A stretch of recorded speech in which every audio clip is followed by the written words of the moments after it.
शेरबहादुरले प्रस्ताव अगाडि ल्यायो। कोइरालाले के गर्यो, दुईजना काङ्ग्रेसकै सांसद भइरहेको होइन, मासु खान पठाएको होइन र लुगाको। अनि दुईजना सांसदले गर्दा पुगेन।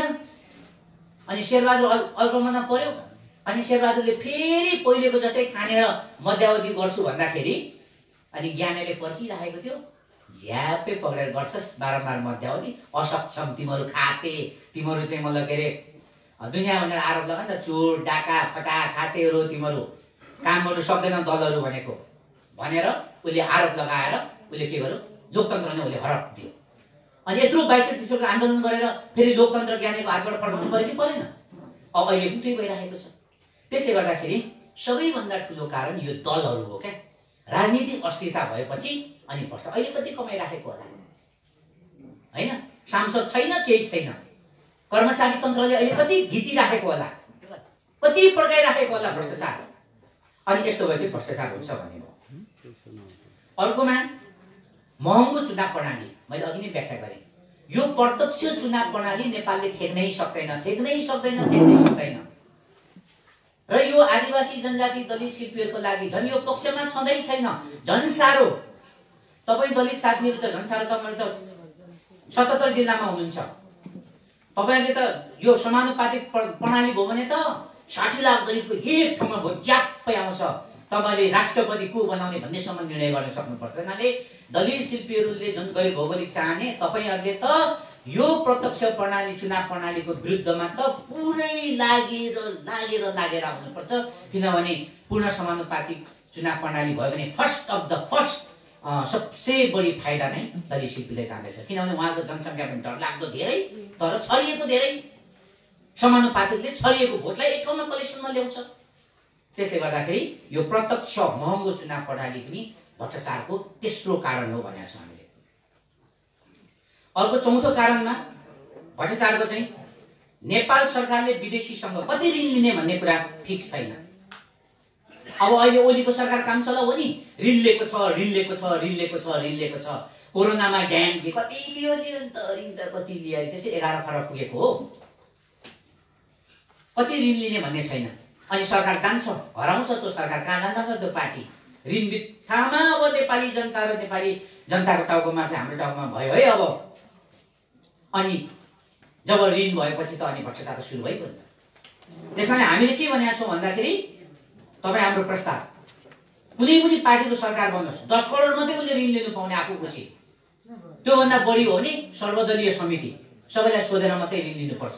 किनभने तिर्ने बेलामा सबैले तिर्ने हो भने एकपक्षीय त्यसरी ऋण लिएर हुन्छ भन्ने हाम्रो भने। सबसे भ्रष्टाचार बढ्नु भनेको चाहिँ विदेशबाट कति ऋण लिने भन्ने एउटा सीमा नतोकिनु। मन परी ऋण लियो अनि छोडेर गयो, कति आधीभन्दा बढी खायो, अनि पछि ऋण चाहिँ सबै नेपाली जनताको टाउकोमा युगसम्म बोकायो। यो कुरा चाहिँ स्टप हुनुपर्छ भन्ने हाम्रो। अब अर्को सबसे जनताले भ्रष्टाचारी पार्टीलाई नै बारम्बार भोट दिनु पनि भ्रष्टाचारको पहिलो कारण हो भन्यो हामीले। भ्रष्टाचारी हो त्यो सरकार, त्यो पार्टी, त्यो मान्छे भ्रष्टाचारी हो भन्ने जान्दै पनि विदेशमा त यो भ्रष्टाचार भनेको त यति साह्रो कडा इस्यु छ अहिले। भ्रष्टाचार भनेपछि त 5 रुपियाँ होस् कि 10 रुपियाँ होस्, भ्रष्टाचारी भनेपछि त सकिगयो क्या। विकसित मुलुकहरूमा सबै सहन्छ उनीहरूले, तर यो भ्रष्टाचारी भन्ने कुरा त उनीहरूले यति साह्रो सहँदैन होइन।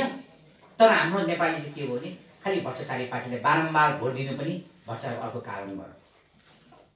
अर्को चाहिँ जनताले 5-5 वर्षमा पार्टी परिवर्तन नगर्नु पनि भ्रष्टाचार बढ्नुको प्रमुख कारण भन्ने जनता जनार्दन, भन्ने जनता न्यायाधीश, भन्ने जनता भनेको लोकतन्त्रको रक्षाधर, जनतै सबसे शक्तिशाली भन्ने, अनि 5-5 वर्षमा पनि एउटा पार्टी चेन्ज नगर्ने। त्यही भ्रष्टलाई रुगेको छ, घुमेको छ त्यही भ्रष्टाचारी, फिरेको छ त्यही भ्रष्टाचारी। युरोपतिर के भन्छ जनताले? 5-5 वर्षमा पार्टी चेन्ज गर्छ उनीहरूले। हेर्दै राम्रो गर्यो भने मञ्चले के भनेछ? त्यही तपाईँको सहयोग जीवनभरको लागि होइन, मात्र हामीलाई 5 वर्षको लागि। 5 वर्षमा हामी तपाईँले सहयोग गरेर तपाईँले पुर्याउनु भने ढ्याङ डुङ्नु हान्ने हो, शक्ति देखाउने हो, पावर देखाउने हो, काम देखाउने हो, कामले जितेर अर्को 5 वर्ष लिने हो। तर हामी पनि भ्रष्टाचारी हुने, लोमुते हुने, काम त्यो हुने, निन्द्रामा भएर बस्ने, अनि फेरि हजुर अर्को 5 त्यसो नभन्ने। लातले हान्दिहाल्नुपर्छ यो मञ्चलाई पनि। खुकुरीसँग रातले हान्दिहाल्नुपर्छ यदि यसले पनि अरू जस्तो काम गरेन। जनताले 5-5 वर्षमा पार्टी चेन्ज गर्नु, कतिपय साथीहरू भन्नुहुन्छ मैले पार्टी छोड्ने चेन्ज गर्ने, राम्रो, गुड छोड्नुपर्छ भन्नु होइन। किनभने त्यो पार्टीको सदस्यहरू हुन्छ, उनीहरूको वडाध्यक्षको आशा हुन्छ कहिले मेरो पालो आउँछ र भ्रष्टाचार गर्छु भनेर आशा गरेर बसेको हुन्छ मेयरको, सांसदको, त्यसैको पछि नलाग्ने। एकदम जनताले 5-5 वर्षमा पार्टी चेन्ज गर्नुपर्छ भन्ने यो गाउँ गाउँमा लाने यो सन्देश। अनि अर्को कुरा चाहिँ देश विकासको 30 वर्षे खाका, जसलाई अङ्ग्रेजीमा ब्लुप्रिन्ट भन्छ, ब्लुप्रिन्ट नबन्नु पनि भ्रष्टाचारको प्रमुख कारण हो। सबसे डेन्जर कारण त यो हो नि त। कांग्रेसले बाटो यसो खनेको छ, बीपी मार्ग अरे। अब भोलिपछि कम्युनिस्टको सरकार आउँछ, यताबाट पूर्वबाट गएको बाटोलाई पश्चिमबाट यसो घुमाइदिन्छ अनि मदन भण्डारी मार्ग बनाइदिन्छ। अब पहिले त्यहाँ चाहिँ 50 खरब खर्च भयो, डम्मै डुब्यो है, सक्यो। अब अनि फेरि कम्युनिस्टले बीपी मार्ग बनाइदिन्छ। अब अर्को फेरि कुन चाहिँ आउँछ, फेरि उसले अब वीरेन्द्र मार्ग, ज्ञानेन्द्र मार्ग बनाइदिन्छ, परबाट बाटो लान्छ। अनि फेरि यता डुबेको 15 अरब फेरि डुब्यो, सिद्धियो हैन। अब फेरि तपाईँ हाम्रो सरकार बन्ला, अब हामीले पनि कांग्रेस र कम्युनिस्टले गरेको सबै कामलाई चाहिँ रिजेक्ट गरिदिउँला। त्यहाँ त डुब्यो नि त, 1-2 खरब त डुब्यो। अनि फेरि त्यो पनि यतै टाउकोमा भयो, यस्तै भयो क्या। त्यसै गरेर हाम्रो मजले के भन्यो भने कम्तीमा पनि 30 वर्षको एउटा ब्लुप्रिन्ट भन्छ, 30 वर्षको खाका बनाइयोस्। त्यसमा सबै जाति समुदाय गोलमेज सम्मेलन गरेर त्यो खाकालाई पारित गरोस्। अनि जुनसुकै सरकार आए पनि त्यो खाका अनुसार मात्रै काम गर्न पाइने, नयाँ बाटो बनाउनै नपाइने, नयाँ पुल बनाउन नपाइने, त के बनाउनु पर्ने हो पहिले त्यो 2-3 वर्ष छलफल गरेर गोलमेजमा ल्याउने, त्यसलाई टक गर्ने। अनि त्यो गोलमेजमा जुन कुरा पारित भयो ब्लुप्रिन्टमा 30 वर्ष खाका, त्यसलाई नै हामीले बनाउँदै लाने। यसो भयो भने पनि जुनसुकै सरकार आए पनि मन परि गर्न पाएन, एउटा गोरेटोमा गयो, 30 वर्ष खाका आयो भन्ने कुरा हामीले अगाडि सार्यौं। अब प्रदेश सरकारलाई कमजोर बनाउनु र केन्द्रले सिधै वडाहरूलाई बजेट दिनु पनि भ्रष्टाचारको प्रमुख कारण हो। 700 वटा नगरपालिका गाउँपालिका छ समथिङ, 700 को 10 वटा वडाले पनि 7000 भयो। सुन्नुहोस् है, 7000 वटा वडालाई केन्द्रले डाइरेक्ट पैसा दिएको छ हैन। तपाईको 7 जना छोराछोरीलाई तपाईले चाहिँ मूल्याङ्कन गर्नु कति गाह्रो हुन्छ। अनि 7-7 लाई सिंहदरबारको त्यो एउटा स्थानीय विकास मन्त्रालयले वाच गर्नु सक्छ, त्यो पनि कहीँ हुने कुरा हो। अनि एकजनाले मिलाएको त देख्नु, एकजनाले भ्रष्टाचार गरेको त देख्नु। त्यसले गर्दाखेरि प्रदेश सरकारलाई मजबुत बनाउनु पर्थ्यो, प्रदेश सरकारमाथि बजेट जानु पर्थ्यो त्यहाँ, त्यो एउटा बहस। अनि अर्को बहस फेरि अझै हाई लेभलबाट गयो भने त्यसरी बजेट चाहिँ अब मारवाडी के गर्छ, तपाईको 3 भाइ छ भने 10 लाख गरेर 30 लाखले ऊ बिजनेस सुरु गर्छ मारवाडी, श्याम ब्रदर्स ग्रुप भनेर। हामी चाहिँ 10 लाख बनाएर अग्लो डाँडामा घर बनाएर हावा खाँदै बस्छौँ। अनि त्यो 10 लाख हुन्छ, फेरि छोरा 3 जना हुन्छ, फेरि उसले 3 लाख, अनि फेरि गर्दा हाम्रो सिद्धिन्छ। मारवाडीको के हुन्छ, पुँजी के हुन्छ, जम्मा हुन्छ। विकासको सिद्धान्तले, पुँजीको सिद्धान्तले के भन्छ, पैसा छड्नै हुँदैन भन्छ, पैसालाई एकीकृत गर्नुपर्छ भन्छ, युनिफाइड गर्नुपर्छ भन्छ। अब 7000 वटा गाविसमा वडामा पैसा गयो, एउटाले बाटो यताबाट बनायो, अर्कोले माथिबाट बनायो, अर्कोले तेर्सोबाट बनायो, एउटा पहाडलाई 10 ठाउँबाट चिरियो, अनि पहाडहरुमा अनि बाढी भयो, ध्वस्त भयो, मरुभूमि भयो। यसरी विकास हुँदैन। कम्तीमा पनि दलित शिल्पीको प्रान्तलाई हामीले विश्वास गर्नुपर्छ। दलित शिल्पीको कति खर्च हुने हो, 50 अरब हामीले एउटा वार्डलाई बाँड दिनु हुँदैन, केन्द्रले दलित शिल्पी प्रान्तलाई दिनुपर्छ। त्यो अनि दलित शिल्पी प्रान्त भित्र पनि त्यहाँ सबै कुरा हैन, त्यहाँ पनि हानान हुन्छ, ठोकाठोक हुन्छ। भोलि मगरात प्रान्त भित्र पनि, किनभने कोही भ्रष्टाचारी मगर पनि त हुन्छ नि त, तर राम्रो मगर पनि हुन्छ नि त। त्यो प्रान्तलाई दिनुपर्छ, विश्वास गर्नुपर्छ त्यो प्रान्तलाई। तर वारवारलाई केन्द्रले पैसा दिनु हुँदैन। अहिलेको भ्रष्टाचारको सबसे ठुलो कारण मध्येको त्यो पनि हो। प्रदेशलाई बाइपास गर्ने अनि सिधै 7000 वटा केन्द्रले पैसा दिँदाखेरि के हो भने बर्बादै हो, त्यो पनि एउटा कारण। अर्को भ्रष्टाचारको कारणहरु भन्दैछु म। सबै कर्मचारी तन्त्र र कांग्रेस नेकपाको नेतृत्वमा एक जातीय वर्चस्व सेटिङमाथि सेटिङ यस्तो सम्म हुँदो रहेछ। एउटा इन्स्पेक्टर छ नि त भन्सारमा परेको, उ भन्दा माथि डीएसपी छ, उ ऊभन्दा माथि एसपी छ, डिआइजी छ र आइजी छ नि माथि।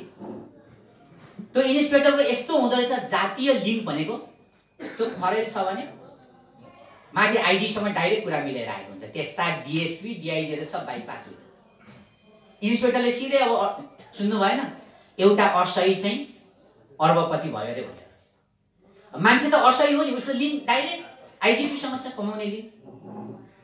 त्यसै गर्दा भ्रष्टाचार बढ्नुको सबैभन्दा ठुलो कारण चाहिँ यो एक जाति हो। के यो अहिले जम्मै बाहुनले खाइराखेको छ, त्यो बाहुनले खाएको ठाउँमा सबै मगरको जाने बित्तिकै त्यो भ्रष्टाचार रोकिन्छ रोकिँदैन भन्ने छ। फेरि मगर पनि हालत त्यही हुन्छ। त्यहाँ जम्मै लिम्बू गएर रोकिन्छ होइन, लिम्बूको पनि हालत त्यही हुन्छ। एक जातीय भएपछि त्यस्तै भइहाल्छ क्या यो बहुजातीय मुलुकमा। खस गयो भने पनि त्यही गर्छ। त्यसैले यहाँ हामीले राम्रो एउटा उदाहरण देख्छौँ। मैले यो चाहिँ पढेँ,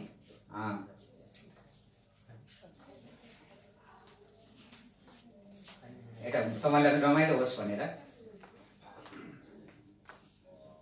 भन्सारमा कर उठाउने आदिवासी होस्, उसलाई चेक गर्ने राष्ट्रिय अनुसन्धान गर्ने अधिकृत दलित होस्, दलित शिल्पी होस्, उसलाई पनि चेक गर्ने न्यायाधीश थारू होस्, उसलाई पनि चेक गर्ने पत्रकार महासङ्घको अध्यक्ष खस होस्, उसलाई पनि चेक गर्ने प्रमुख जिल्ला अधिकारी मुस्लिम होस्, उसलाई पनि चेक गर्ने अख्तियार प्रमुख बाहुन होस्, उसलाई पनि चेक गर्ने गोलमेज सम्मेलन प्रमुख मधेसी समुदायको हुनुपर्छ। यसरी क्या सर्वजातीय नेटवर्कले मात्रै यो भ्रष्टाचारको जालो चाहिँ काट्न सक्छ भन्ने हामीले प्रस्ताव गर्यौँ। सर्वजातीय नेटवर्क, त्यो मगरको मात्रै नेटवर्क पनि गल्ती छ, लिम्बूको नेटवर्क गल्ती छ, दलित शिल्पीको मात्रै नेटवर्क पनि गल्ती छ। त्यहाँ चाहिँ एउटा सर्वजातीय केन्द्रीय कर्मचारी ब्युरोमा चाहिँ सर्वजातीय नेटवर्क भएपछि मात्रै त्यसले चाहिँ भ्रष्टाचारको जालो चाहिँ काटिन्छ भनेर हामीले प्रस्ताव गर्यौँ। अनि नेकपा र काङ्ग्रेसको उच्च नेतृत्व तह र कर्मचारी तन्त्रको उच्च व्यक्तिहरूमा केही ठुलो अपराध गरे चाहिँ सधैँ सशङ्कित रहने मनस्थिति नै नेपाली राजनीतिक अस्थिरताको र भ्रष्टाचारको प्रमुख कारण हो। मलाई कृष्ण सिटलले भन्नुभयो, कुमारजी किन आत्तिनुहुन्छ तपाईँहरू? अहिलेको कुन चाहिँ बाहुन नेताको छोराहरूले पोलिटिक्स गरेका छ? हाम्रो छोराछोरी त जम्मै अमेरिका र अस्ट्रेलिया छन्। अब दुई चुनाव हो, दुई चुनावदेखि हामी त उही हावा भन्थे, रेला गरेर भनेको बा जिस्केर भनेको। तर प्राय बाहुन नेताको छोराहरू छोरीहरू चाहिँ पोलिटिक्समा चाहिँ अहिले पछिल्लो जेनेरेसनमा चाहिँ त्यति देखिँदैन। त उहाँहरूको मनमा एउटा सशङ्कित क्या, खसमाथि अपराध चाहिँ भएकै छ, दलितमाथि अपराध भएकै छ, आदिवासीमाथि थारूमाथि अपराध चाहिँ भएकै छ। यिनीहरू उठे भने चाहिँ गाह्रो चाहिँ गाह्रै हुन्छ है भन्ने कुराले अमेरिकाको पिआर ग्रिन कार्ड लिएर बस्ने क्या, सबै क्या असशङ्कित क्या, कमाइहाल्ने क्या, डाङडुङ कमाइहाल्ने ब्राङबुङ गर्ने। एक दिन न एक दिन यो देशमा चाहिँ अब तमै हुन्छ भन्ने चाहिँ छ क्या उहाँहरूको। फेरि यता हाम्रो मङ्गोल नेसनलको साथी यहाँ आउनुभएको, उहाँले त्यही भनिदिने, बाहुन चाहिँ त्यही काँसी जा फाँसी जा भनेर भनिदिने होइन। अनि उहाँहरूमा एक खालको सशङ्कित खालको वातावरण चाहिँ आएको छ। के नेपालको बाहुनहरू त्यसरी सशङ्कित हुनु? के यो मञ्चको जातीय आन्दोलनको हामीले खोजेको त्यो हो त? त्यो पनि होइन। हामीले बारम्बार भनेका छौँ अहिलेको जातीय मुक्ति आन्दोलन बदलावको भावनाले होइन, बदलिने, सबै चेन्ज हुनु पर्यो।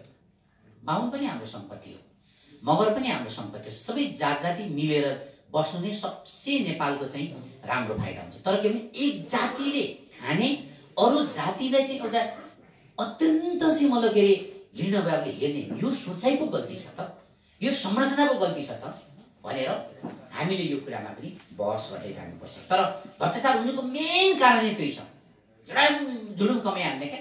अर्कोपल्ट जितिन्छ जितिँदैन होइन, टुक्रिँदै जाँदैछ। अहिले ओलीले प्रचण्ड र माधव नेपालको विरुद्धमा प्रधानमन्त्रीको लेभलबाट तपाईँले भन्दा सुहाउँछ, मैले भन्दा सुहाउँछ, प्रधानमन्त्रीको लेभलबाट त्यति झरेर गाली गर्नुहुन्छ।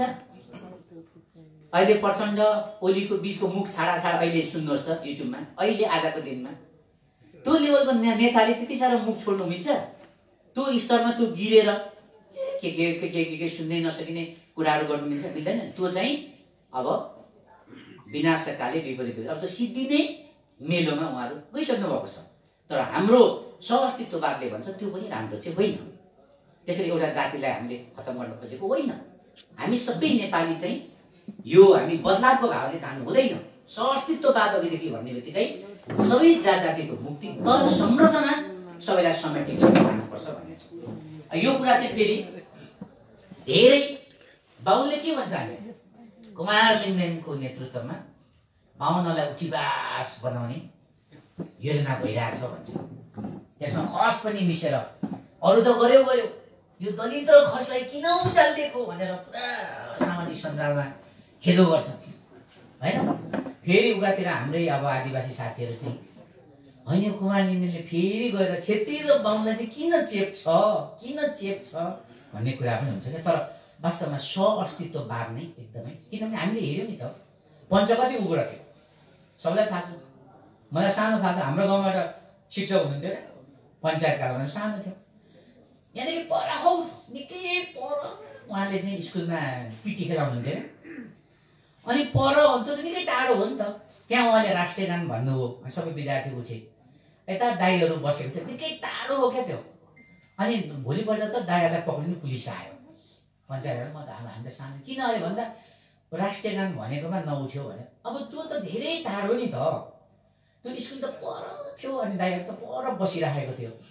अनि बामे भनेर 44 सालमा उनीहरूलाई पक्रेर लग्यो क्या राष्ट्रिय गान। त्यतिसम्म उग्रेको थियो नि त पञ्चहरू भन्न खोज्यो क्या। उग्रता टिकेन, राणा टिकेन उग्रता। अब माओवादी साथीहरूलाई पनि हामीले भनेको थियौँ त्यतिखेर कम्तीमा यो घर झगडा बिहे भएकोमा जहाँ रक्सी खाएको कुराहरूमा चाहिँ तपाईँहरूले चाहिँ यो कारबाही नगर्नुहोस्, भाटे कारबाही नगर्नुहोस् होइन। कोही महिला दिदीबहिनीको केस एकदम चिलाउँछ, अब उसको केस चाहिँ चाया हुन्छ, केस काट्दा मात्रै उसलाई सन्चो हुन्छ, अनि किन काटिस् भनेर अनि उसलाई चाहिँ मतलब के अरे हान्ने होइन। कसलाई पेन लाउन सहिलो हुन्छ, कसलाई के लाउन सहिलो हुन्छ होइन। कोहीको चाहेर कोही समाजमा त्यही छ नि, कति ठाउँमा पुरुषले श्रीमतीलाई चाहिँ दबाब दिइराखेको हुन्छ, कति ठाउँमा श्रीमतीले चाहिँ पुरुषलाई दबाब दिइराखेको हुन्छ। यस्तो व्यावहारिक व्यक्तिगत नितान्त कुराहरूमा तपाईँहरू नफस्नुहोस् भनेर हामीले उहाँलाई कति सुझाव दियौँ, तर उहाँहरू घर झगडामा हामी फस्ने। सबैभन्दा धेरै माओवादीको प्रतिरोध त त्यो हो नि त।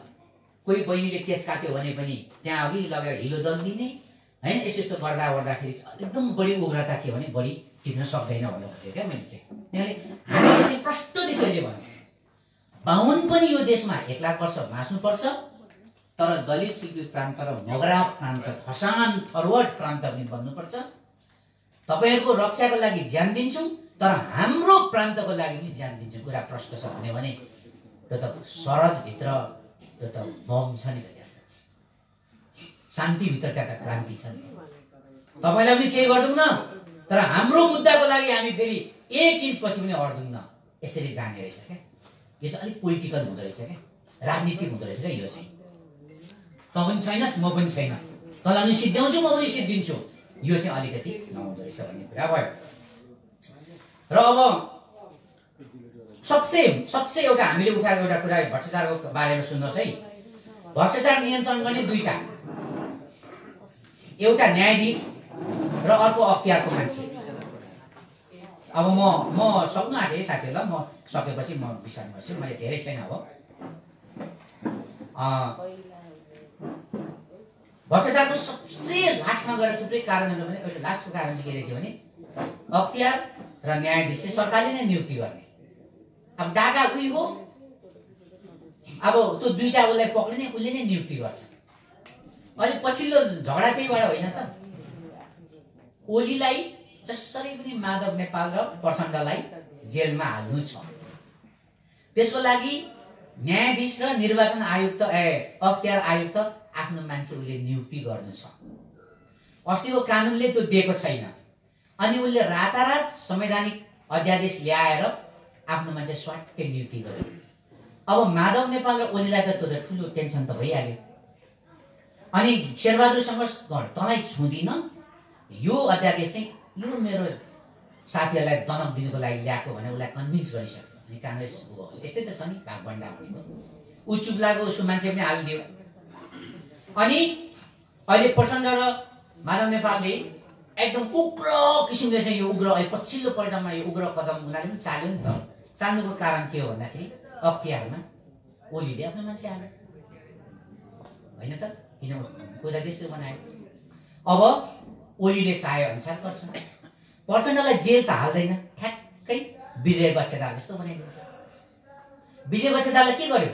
ऊ पनि ठुलै थारूहरूको एउटा पकड भएको मान्छे, जेल लगेन, कति बाटो सबै सम्पत्तिहरू फ्रिज गरिदियो अनि संसद निलम्बन गरिदियो भनेपछि अब सांसदमा उठ्न पाउँदैन, जेल पनि गएको छैन, काङ्ग्रेसको आमसभामा ताली बजाउँदै हिँड्दैछ साथीको, 1 देखि 11 सम्म सबै सम्पत्ति पनि फ्रिज भएको छ। त्यो सर्वसाधारणले कहाँ बुझ्नु र, हैन? निलम्बन भनेको कहाँ बुझ्नु र, सर्वसाधारणले त पक्रेको मात्रै बुझ्छ। अब उसलाई पक्रेको थियो भने थारू साथीहरू के बोल्थे होला, पक्रेको पनि छैन, सांसद निलम्बन गरिदिएको छ, फेरि उठ्नु पनि दिँदैन, सबै सम्पत्ति पनि रोका गरिदियो। प्रचण्डलाई पनि ओलीले त्यहाँसम्म गर्नु खोजेको, जेलै हाल्यो भने त बर्बादै होला, विद्रोह होला।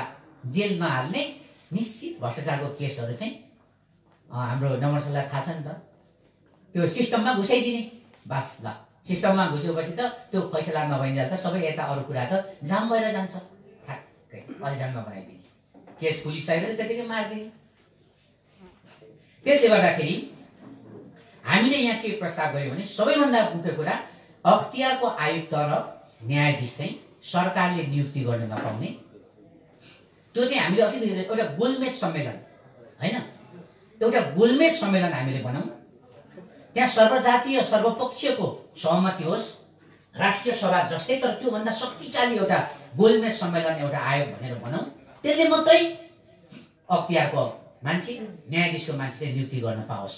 किनभने अनि मात्रै भ्रष्टाचार चाहिँ, भ्रष्टाचार गर्ने सरकार हो, अनि मात्रै उसलाई चाहिँ न्याक्नु सक्छ भनेर चाहिँ यसरी कम्तीमा 10 वटा बुँदा चाहिँ हामीले भ्रष्टाचारको बारेमा गरेर हामीलाई लाग्छ नेपालमा भ्रष्टाचारको विरुद्धमा धेरै कुराहरू भए तापनि संघीय लोकतान्त्रिक राष्ट्रिय मञ्चको सानो डकुमेन्टमा भ्रष्टाचारलाई निकै भित्र पहिलोपल्ट यति गहिरो गरी यसलाई खिचेर ल्याइयो होला, हैन? त्यसले गर्दा तपाईलाई सम्झनु, यो त कति महत्त्वपूर्ण कुरा छ। यो 10 वटा काम रोक्यो भने मात्रै भ्रष्टाचार रोकिन्छ। के त्यो अहिलेको पार्टीहरूबाट सम्भव छ होला? सबैभन्दा ठुलो कुरा त जम्मा बजेटको 14 खरबमा 9 अरब कर्मचारी र 3 अरब विकासमा जाँदो रहेछ। त्यो कर्मचारी तन्त्रलाई खर्ब हैन, 14 मा 9 खर्ब कर्मचारी, 3 खर्ब बजेट विकासमा। त्यो कर्मचारी तन्त्र के अहिलेका एक्जिस्टिङ पार्टीहरूले ध्वस्त गर्न सक्छ? सक्दैन। त्यसको लागि यहाँ बारम्बार भनिएको छ तेस्रो शक्ति चाहिन्छ।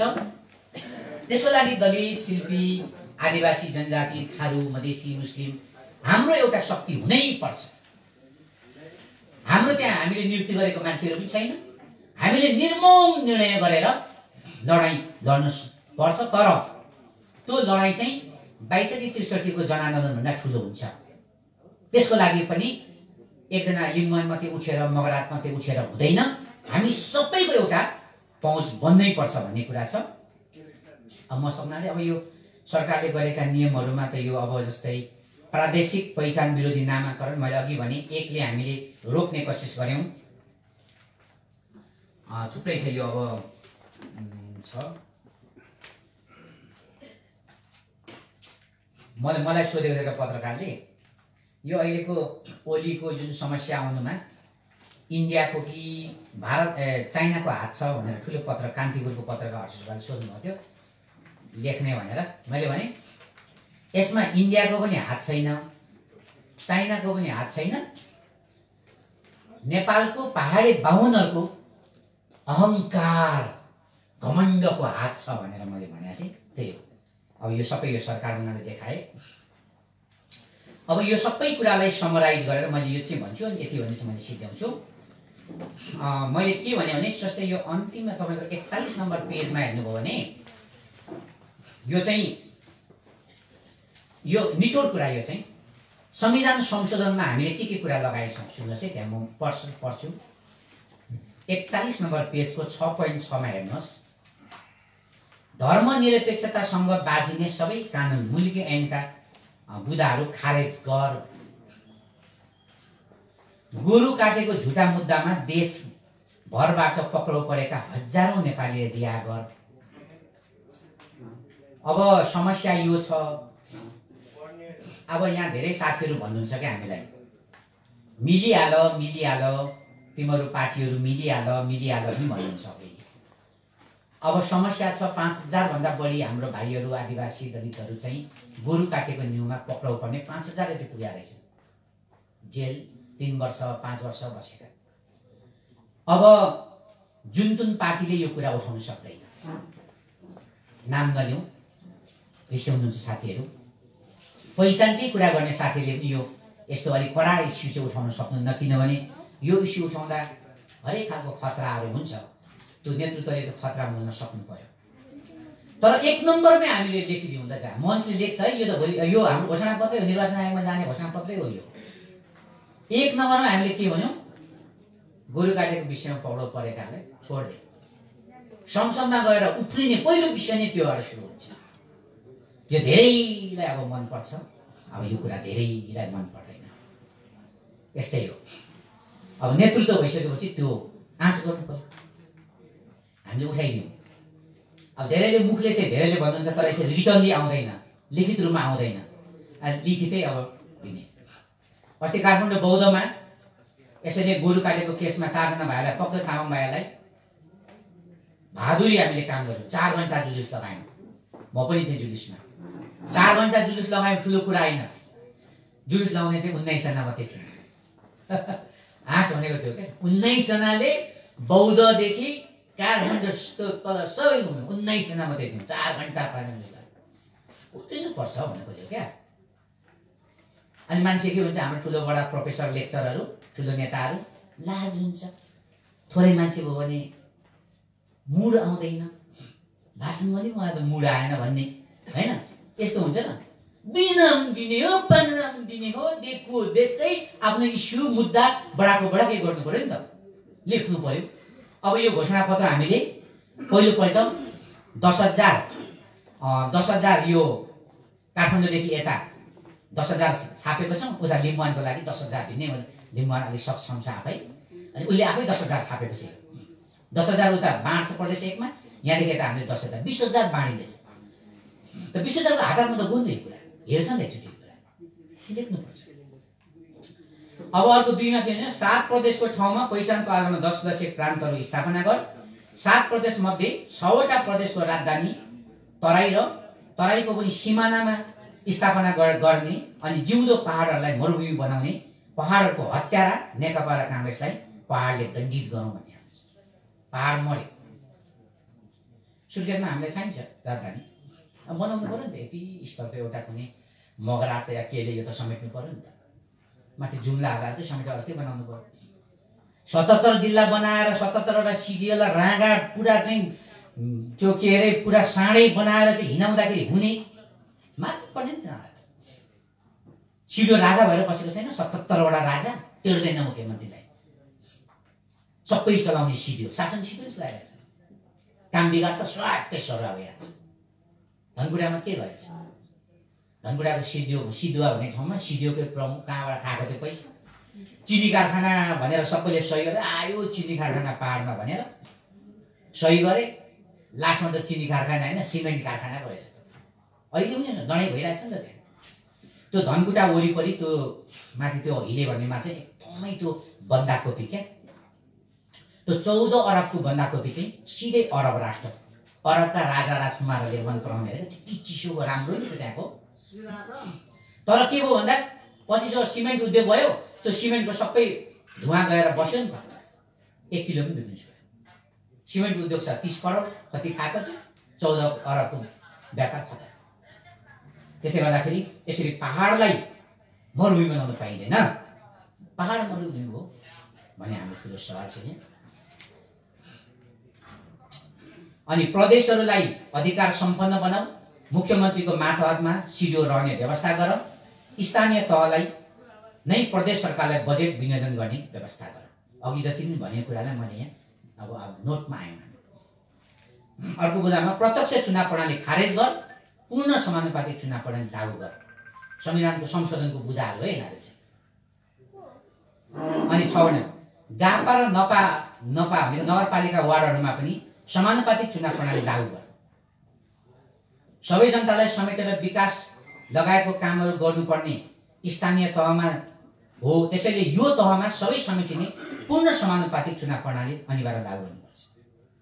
वार्डमा चुनाव हुन्छ, एले ल्याउँछ 10,000, बीले ल्याउँछ 9,000, सीले ल्याउँछ 8,000। को विजयी भयो? ए विजयी भयो। अनि हार्नेको भोट दिनुहोस् त, 8 र 9 जोड्दा कति भयो? 17,000। अनि 17,000 जनता बाहिर, अनि 10,000 जनताको शासन चल्दा त कहिले सक्सेस हुन्छ? नेपालमा विकास नहुने कारण त्यही त हो। जहिले त्यो हार्नेहरूको भोट जोड्नुहोस्, जहिले हार्नेहरू बढी बहुसंख्यक बाहिर, अनि अल्पसंख्यकलाई विजयी भनेर फुल अरे, माला अरे, अबिर अरे, के अरे, हुँदैन हुँदैन हुँदैन। नेपाल जस्तो बहुजातीय बहुभाषिक देशमा यसरी बहुसंख्यक मान्छे बाहिर हुने, अल्पसंख्यक मान्छे भन्नु हुन्छ। कांग्रेस उम्मेदवार बाहुन छ भने सबै बाहुनले स्वाट उसलाई दिने। अब हाम्रो आदिवासी जनजाति दलित भने त्यो हुँदैन। कसरी जित्यो म त्यही भन्छु। यता बिल्ला त नेकपाकै छ नि होला, तर बाहुनहरू छन् उता। के यो बाहुनको लागि फाइदा हुन्छ त? फेरि बाहुनलाई नै प्रश्न, अघिको त्यो सामुदायिक समाजवादमा बाहुनलाई नै प्रश्न। तपाईँ बाहुनहरू बाटो हुनुहुन्छ, अहिले तपाईँले बडा ट्रिक खेल्दै हुनुहुन्छ, तर कथम कदाचित तपाईँले खेलाको गलत ट्रिक आदिवासी जनजाति दलितले चाहिँ त्यो सिकेर ट्रिक खेल्यो भने त तल वडादेखि राष्ट्रपतिसम्म त बाहुन भन्ने त एउटा ब पनि छिर्दैन नि त। के त्यो फेरि राष्ट्रको लागि राम्रो हो? त्यो होइन। त्यसैले यस्तो ट्रिक नखेल्नुहोस्, र ट्रिक खेल्ने सिस्टम हटाइदिउँ भनेर अघि हामीले धेरै बयान गरेका छौँ। र समानुपातिक चुनाव प्रणाली तल हुनुपर्छ। कम्तीमा कांग्रेसको पनि अलिकति आओस्, मञ्चको आओस्, जनमुक्तिको आओस्, एमएनओको आओस्, वैधको आओस्, विप्लवको आओस्, फोकसको, कांग्रेसको आओस्, माधवको आओस्, ओलीको आओस्, अनि सबै मिलेर एक-एकजना सदस्यले फेरि मेयर चुन्ने, अनि त्यो सदस्यले फेरि वडाध्यक्ष चुन्ने। त्यसो गर्दा चाहिँ बहुमतको प्रतिनिधित्व हुन्छ। एक जातीय बाहुन अहङ्कारले यो देश बिग्रेको भनेर मैले भनेदेखि पेल्ने क्या कांग्रेसले हेरे नेकपालाई पेलेको भयो। नेकपाले अनि के चाहिँ जित्नु छ? मागेर खानु छ, भिख मागेर खानु छ। यो देशमा बजेट बनाउँदाखेरि आधीभन्दा बढी भिखको आशामा बजेट बनाउनु पर्ने छ। अनि एक जातिले अर्कोलाई पेल्ने, एउटा पार्टीले अर्कोलाई पेल्ने, त्यस्तो पनि ठिक छ? त्यो नै खराब छ भनेको क्या यो। त्यो नै खराब छ। एउटा पार्टीले अर्को पार्टीलाई पेल्ने, एक जातिले अर्को जाति। देशले थाम्दैन यो, देश विखण्डन हुन्छ यसरी चाहिँ भन्ने हाम्रो कुरा। अनि मातृभाषालाई लोकसेवा आयोगको भाषाको रूपमा तुरन्त मान्यता दियोस्। ल ठिक छ, केन्द्रमा अहिले नै हामीले मगर भाषालाई गर्न सकेन भने, तर रुकुम, रोल्पा जहाँ हाम्रो मगरहरूको बाहुल्य एरिया छ, यहीँ कहाँ मगरको बाहुल्य ठाउँमा हुने कर्मचारीको परीक्षा मगर भाषाबाट लिँदा के भयो? होइन, तामाङको क्षेत्रमा जाने कर्मचारीको भाषा तामाङ भाषाबाट लिँदा के भयो? सबै तामाङ भाषाबाट लिने भन्ने होइन नि त। जस्तै मगराज क्षेत्रको 100मा हामीले भरे 40-50% कति भाषाको, कति जागिर चाहिँ 100 जनाको जागिरमा 50 जनाको जागिर चाहिँ मगर भाषामा ल्याइदिने भन्ने कुरा हो। अनि फेरि बिस्तारै मगरलाई नै फेरि समस्या हुन्छ, मगरलाई नै चुनौती हुन्छ। लिम्बूलाई नै समस्या हुन्छ, लिम्बूलाई नै चुनौती हुन्छ, मौका हुन्छ। लिम्बू भाषामा जाँचै लिने होइन, तर त्यो मगर भाषामा जाँच लिने मान्छे चाहिँ मगर, तर उसले मगर भाषा जानेन भने ऊ मगरको कोटामा पर्छ कि पर्दैन भन्ने चाहिँ फेरि मगरहरूलाई चुनौती हो। सुन्नुहोस् है, यो त रमाइलो यो बहस हुन्छ, बहस लामो हुन्छ। यो हामी मगरलाई पनि चुनौती छ, लिम्बूलाई पनि चुनौती छ, आदिवासीलाई। तामाङ भाषाको कोटा खोलिन्छ 100मा 50 जना, तामाङ हुँ भनेर निकै यसो छाती चाहिँ खुलाएर आयो, तर त्यो एक्जाममा तामाङ भाषाबाट लेख्न सकेन भने ऊ तामाङ भएकै नाताले उसले पाउने कि नपाउने भन्ने हुन्छ फेरि होइन। सुन्नुहोस् है, तर तामाङ भाषाबाट फेरि अर्को जातिले एक्जाम दिएर राम्ररी उसले पास गर्यो भने उसलाई चाहिँ के गर्ने भन्ने सवाल आउँछ फेरि होइन। मगरले चाहिँ मगर भाषा जानेन, तर मगर भाषाको लागि छुटेको कोटामा चाहिँ अर्को जातिले राम्रो मगर पढेर उसले मगरबाट चाहिँ सरर परीक्षा लिएर लोकसेवा आयोग मगर भाषाबाट पास गरिदियो भने उसले पाउने कि नपाउने भन्ने आउँछ। त्यहाँदेखि यो पहिचानको कुराहरू जति छलफल गर्दै गयो उति दिमाग बढ्दै जान्छ क्या। अब यो त नसोचेको कुरा हो। मगर सङ्घको आदरणीय धेरै नेताहरू हुनुहुन्छ, यहाँ गुरुङको नेताहरू हुनुहुन्छ, यहाँ खस हुने। अब तपाईँहरू पनि छलफल गर्नुहोस्, यो त गम्भीर विषय हो नि त। भोलि मगरात आयो भने, मगरात स्वायत्तता आयो भने सबै होइन 100मा निश्चित कोटा मगरको लागि छुटिन्छ। त्यो चाहिँ भाषा नजान्ने, भाषा चाहिँ खुब बिर्सी टोपल्ने, हिन्दी फिल्म मात्रै हेरी हिँड्ने मगरले पनि त्यो मगरको कोटा खाने हो कि पियर दुःख गरेर मगर भाषा बचाएर मगर भाषाबाट बोल्न सक्ने मगरले मात्रै त खानु पर्ने हो। यो चाहिँ फेरि मगरहरूभित्रको बहस हो, गुरुङहरूभित्रको बहस हो, लिम्बूहरूभित्रको बहस हो। यसैले राजनीतिमा बहसहरू गाउँदै जानुपर्छ, त्यसले मात्रै हामीलाई अगाडि बढाउँछ। गम्भीर बहस हो नि त आदिवासीभित्र, होइन? टाई सुट लाउने, लिम्बू कुरा नजान्ने, मगर कुरा नजान्ने, कोटा मगरको खाने, कोटा लिम्बूको खाने, भोलि त्यो दिनमा के गर्ने? ठुलो सवालहरू आउँछ। यो चाहिँ आगामी दिनमा तपाईँ हामीले यो गर्नुपर्ने हुन्छ। अनि त्यसरी लोकसेवाको लागि गरियोस् भन्छ। अब सबैभन्दा दलित शिल्पी गैर भौगोलिक प्रान्तको तुरन्त व्यवस्था गर संविधानमा। अहिलेसम्म दलित शिल्पी समुदायमाथि भएका सबै अन्याय अत्याचार विभेदनको लागि युएनओको उपस्थितिमा नेपाल सरकारले दलित समुदायसँग माफी माग र पहिलो चरणमा 1 खरब रुपैयाँ अर्जना दलित शिल्पी समुदायलाई राज्यले दिएर माफी माग भनेको छ। लिखित रूपमा आएको छ, हामी लेखेको छौँ, यो मुद्दा उठाएका छौँ। यो मुद्दा यो गरेको छ अस्ट्रेलियामा 2008 फेब्रुअरी 16मा तत्कालीन राष्ट्रपति त्यहाँको प्रधानमन्त्री केभिन रडले सारा अस्ट्रेलियाको आदिवासीहरूलाई त्यो उनीहरूको संसद हल अगाडि बोलाएर पुरा यति मिठो कविता जस्तो क्या त्यो तपाईँले उमा हेर्नु होला, नम्बर 7 त्यो के अरे उमा गुगलमा हेर्नु होला, त्यो चाहिँ सरी डे भनेको छ। सरी डे अफ्रिकाको फेब्रुअरी 16मा हेर्नु सरी डे मान्छ, सरी डे भनेर सरी मागेको छ। त्यो पढ्नुपर्छ क्या, त्यो मनै कस्तो कस्तो हुने गरी सरी मागेको छ क्या त्यहाँको गोरा शासकहरू। र प्रत्येक फेब्रुअरी 16 जस्तो लाग्छ मलाई, जस्तो त्यसको सरी डे मन पर्छ, छुट्टी हुन्छ त्यो दिन अस्ट्रेलियामा। त्यो चाहिँ त्यहाँका गोरा शासकहरूले त्यहाँका आदिवासीहरूमाथि जुन दमन भयो, अन्याय भयो, अत्याचार भयो, त्यहाँ त स्टोलन जेनेरेसन भन्छ, के गरे त्यहाँ गोराले कल्पनै गर्न नसक्ने त्यहाँ अन्याय गरे नि त।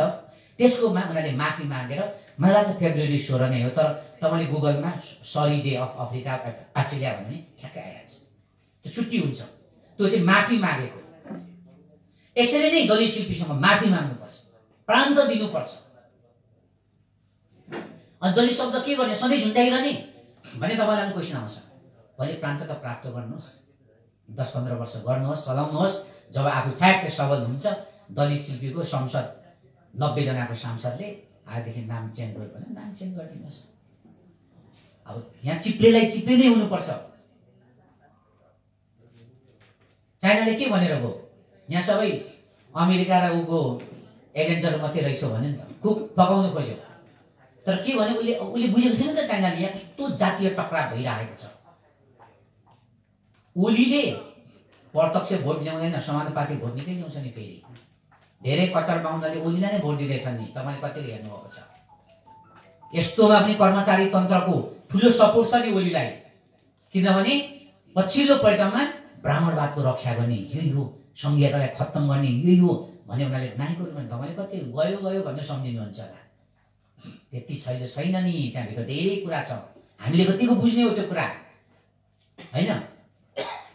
किनभने ओलीले केही काम गर्न चाहन्छ क्या यो बिचमा, हामीलाई सिद्ध्याउने केही कामहरू गर्न चाहन्छ 5 वर्षमा। त्यो उसको सफल भइसकेको छैन। अब प्रचण्ड, माधव नेपाल त्यो हेरी त अलिकति उनीहरू होइन फ्लेक्जिबलै, जस्तो पहिले माधव नेपालको पालामा तमुवान, गण्डकी, लिम्बुवान, कोशी भनेर यतिसम्म त 14 प्रान्त खाएका त ल्याएका थिए नि त तिनीहरूले पनि, अलिकति फ्लेक्जिबल तिनीहरू। त्यसले गर्दाखेरि उसले धेरै काम गर्न खोजेको छ। तर हाम्रो पक्षमा हाम्रो नेगेटिभमा त्यो कुरा बुझेका छन् उनीहरूले। यत्र राजावादीहरू भन्दैछन्, यिनीहरूको भोट कहाँ जाँदैछ तपाईँ हेर्नुहोस्, कहाँ जान्छ पछि, उनीहरूको भित्रभित्र छ। त राजावादीले के भन्यो अस्ति कमल थापा र राजेन्द्र लिङ्गदेन राजावादीलाई, तिम्रो राप्रपाको झन्डा नल्याऊ, तिम्रो राप्रपाको झन्डा ल्याउने बित्तिकै हाम्रो मान्छे गट्यो भने उनीहरूले।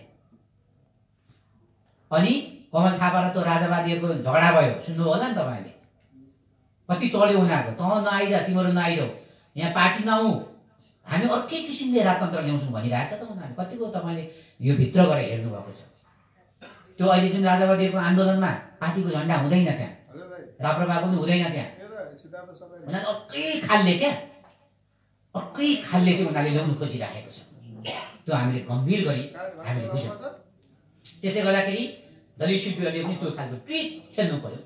अब यहाँ कतिपय युवा दलित शिल्पी भाइहरू हुनुहुन्छ, मलाई दलित शब्द इरिटेट लाग्छ, सबैभन्दा दलित चाहिँ नभन्। अहिले अधिकार ल्याउनुको लागि त्यो शब्द हामीले केही समय हामीले लिनुपर्छ। जब हामीले प्रान्त कायम गरिसकौँ न, हाम्रो संरचना बनिसकोस्, होइन, हाम्रो प्रदेश बनिसकोस् दलित शिल्पीको, अनि त्यो मैले चेन्ज गर्ने होइन, तपाईँले चेन्ज गर्ने होइन। दलित शिल्पीको 90 जना सांसदहरू बसेर ढ्याक चेन्ज गर्ने, के चेन्ज गर्ने, खेल्नुपर्छ अलिकति। अनि दलित शिल्पी समुदायको लागि निर्वाचन आरक्षण क्षेत्रहरू तोक्ने व्यवस्था गरियोस्।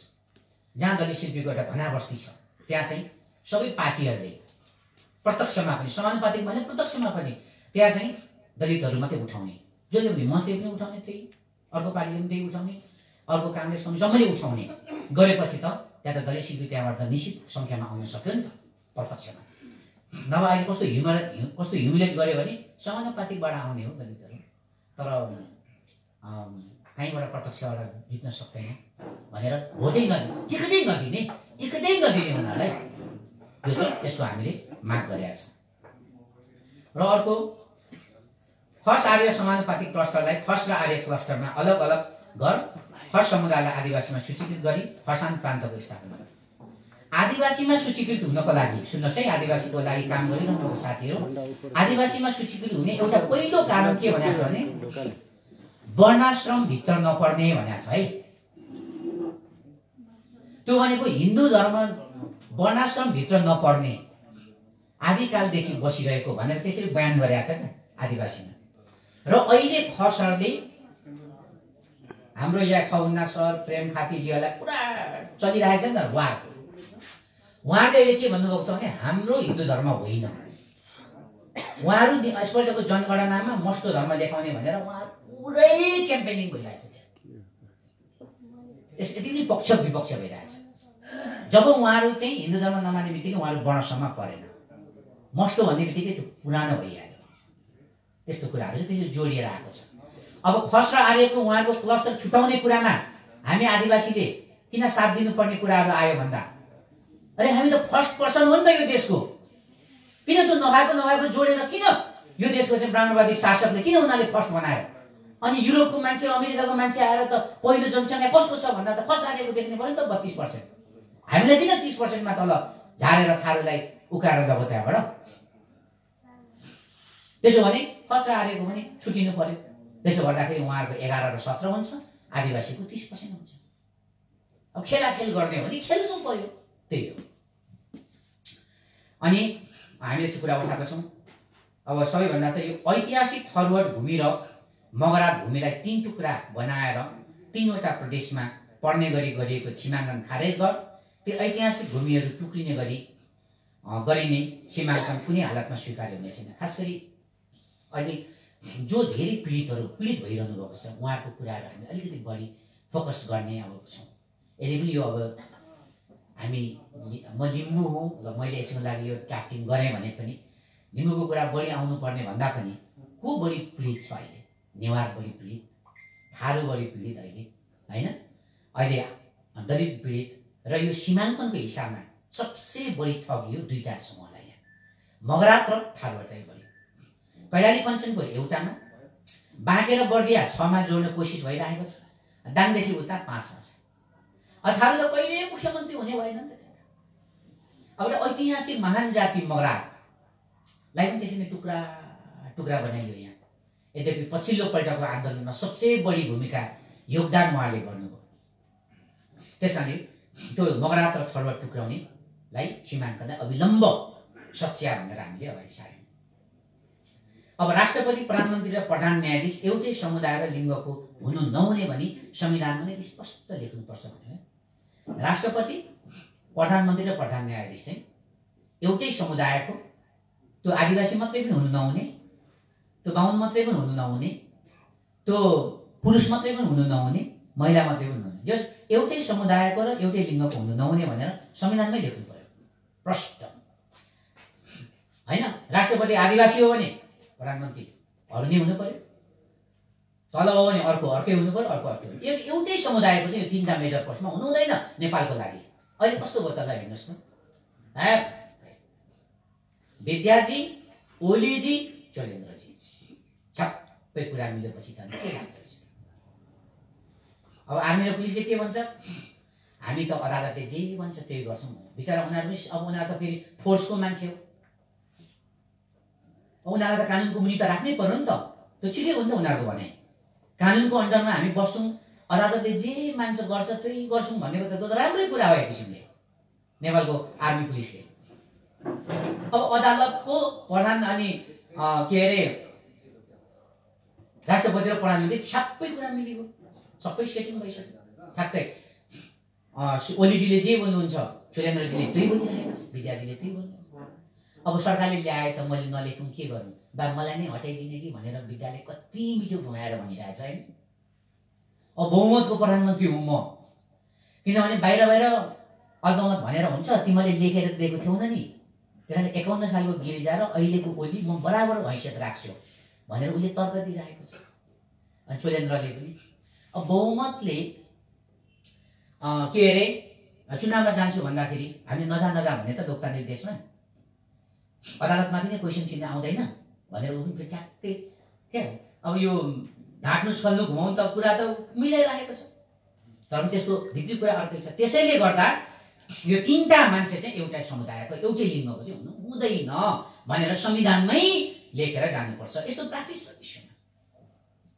प्राय अफ्रिकामा हेर्नुहोस् के छ, काला हप्सी चाहिँ राष्ट्रपति हुँदाखेरि गोराहरू अनिवार्य उपराष्ट्रपति हुने।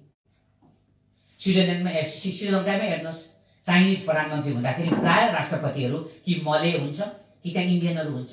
श्रीलङ्कामा हेर्नुहोस्, मलेसियामा त्यसरी मिलाएर लगेको, सबै मिलाएर लगेको हुन्छ त्यो। अनि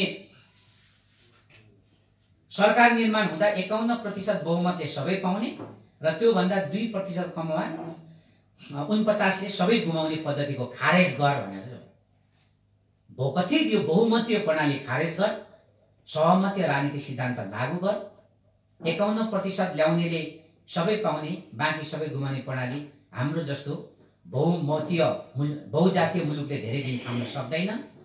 मन्त्रीमण्डलको केही मन्त्रालयहरू विपक्षी दलहरूलाई पनि पाउने व्यवस्था गर, सबै मिलेर मात्र नेपाल बनाउन सकिन्छ भन्ने सिद्धान्त लागू गर। संविधानमै लेखेर ल्याउनु, संविधानमै विपक्षी दलले पनि त्यो संख्या हेरी केही मन्त्रालय पाउनु पर्यो क्या। नभए अब 2जना सांसद त फरक पर्छ नि त होइन। अब बहुमत भन्दा 1 भोट बढी ल्यायो भने पनि अब ऊ चाहिँ केही नपाउने, 5 वर्ष हल्लिएर बस्नुपर्ने होइन, घाम तापेर बस्नुपर्ने। यस्तो लोकतन्त्र अनि थाम्छ नेपालले, अनि विद्रोह हुँदैन।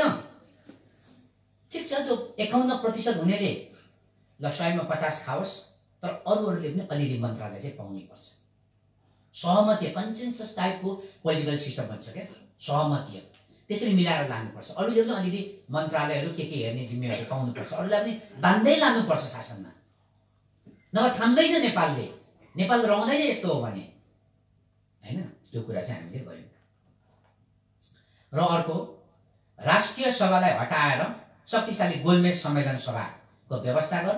शक्तिशाली भन्नाले प्रधानमन्त्री हुने होइन, बरु कार्यपालिका र न्यायपालिकालाई खबरदार गर्ने अधिकार सहितको गोलमेज सम्मेलन सभा निर्माण गर्ने शब्दहरू पनि नयाँ हामीले गोलमेज सभा, राष्ट्रिय सभा हटाएर गोलमेज सभा भने त्यहाँ एकदमै नन पोलिटिकल बुद्धिजीवी सबै जातिका मान्छेहरू, अमेरिकाको सिनियर जस्तै क्या, त्यहाँको मान्छे यता मन्त्री के गरे यिनीहरूले हेर्नुहोस्, हटारले राष्ट्रिय सभाको मान्छेले ल्याएर मन्त्री बनायो कि बनाएन?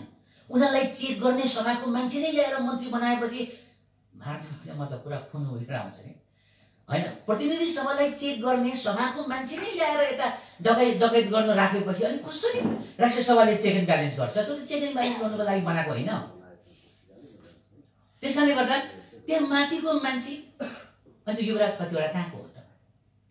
अब अहिले पनि केही मन्त्रीहरू कहाँको हो त? अब हारेको मान्छे यहाँ लेखेको छ, हारेको मान्छे उठ्न नपाउने भनेर होइन। यतिसम्म छ कि तपाईँको नाम समानुपातिकमा गयो होइन, एकचोटि समानुपातिकमा गयो, नाम मात्रै गयो, तर तपाईँ समानुपातिकमा पर्नु पनि भएन त्यहाँ भने पनि तपाईँले उपनिर्वाचन लड्न पाउनुहुन्न। त्यस्तो छ अरूको लागि चाहिँ। तपाईँले समानुपातिक केन्द्रीय समानुपातिकमा तपाईँको नाम गएको छ तपाईँ समानुपातिक सांसद पढ्नु भएन तर पनि नाम गएको छ भने त्यो कम्प्युटरमा हुन्छ। तपाईँ भोलि पर्सि तपाईँको क्षेत्रबाट उपचुनाव लड्न खोज्नुभयो भने ठ्याक्कै कम्प्युटरले देखाइहाल्छ तपाईँ रिजेक्ट। हाम्रो अस्ति पोखरामा त्यही हो, धेरै समानुपातिकमा नाम गइसकेको मान्छे पनि उपनिर्वाचन लड्न पाइँदैन त्यो 5 वर्षको अवधिमा। अनि हाम्रो लागि चाहिँ त्यति टाइट। अब वामदेवलाई लौ त अनि सरल के गरेर लौ त इस्यु गर्नु हुँदैन भन्ने क्या।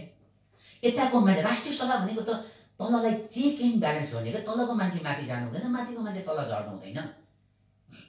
त्यो अख्तियारहरू सबै माथिकोले हेर्नुपर्छ भन्ने हामीले गर्यौँ। अनि केन्द्रीय संसदको लागि राखेको 3% थ्रेसहोल्ड खारेज गर हैन। एकजना सांसदको लागि चाहिने मत आयो भने पनि त्यो चुनिने पाउने व्यवस्था गर भनेको छ।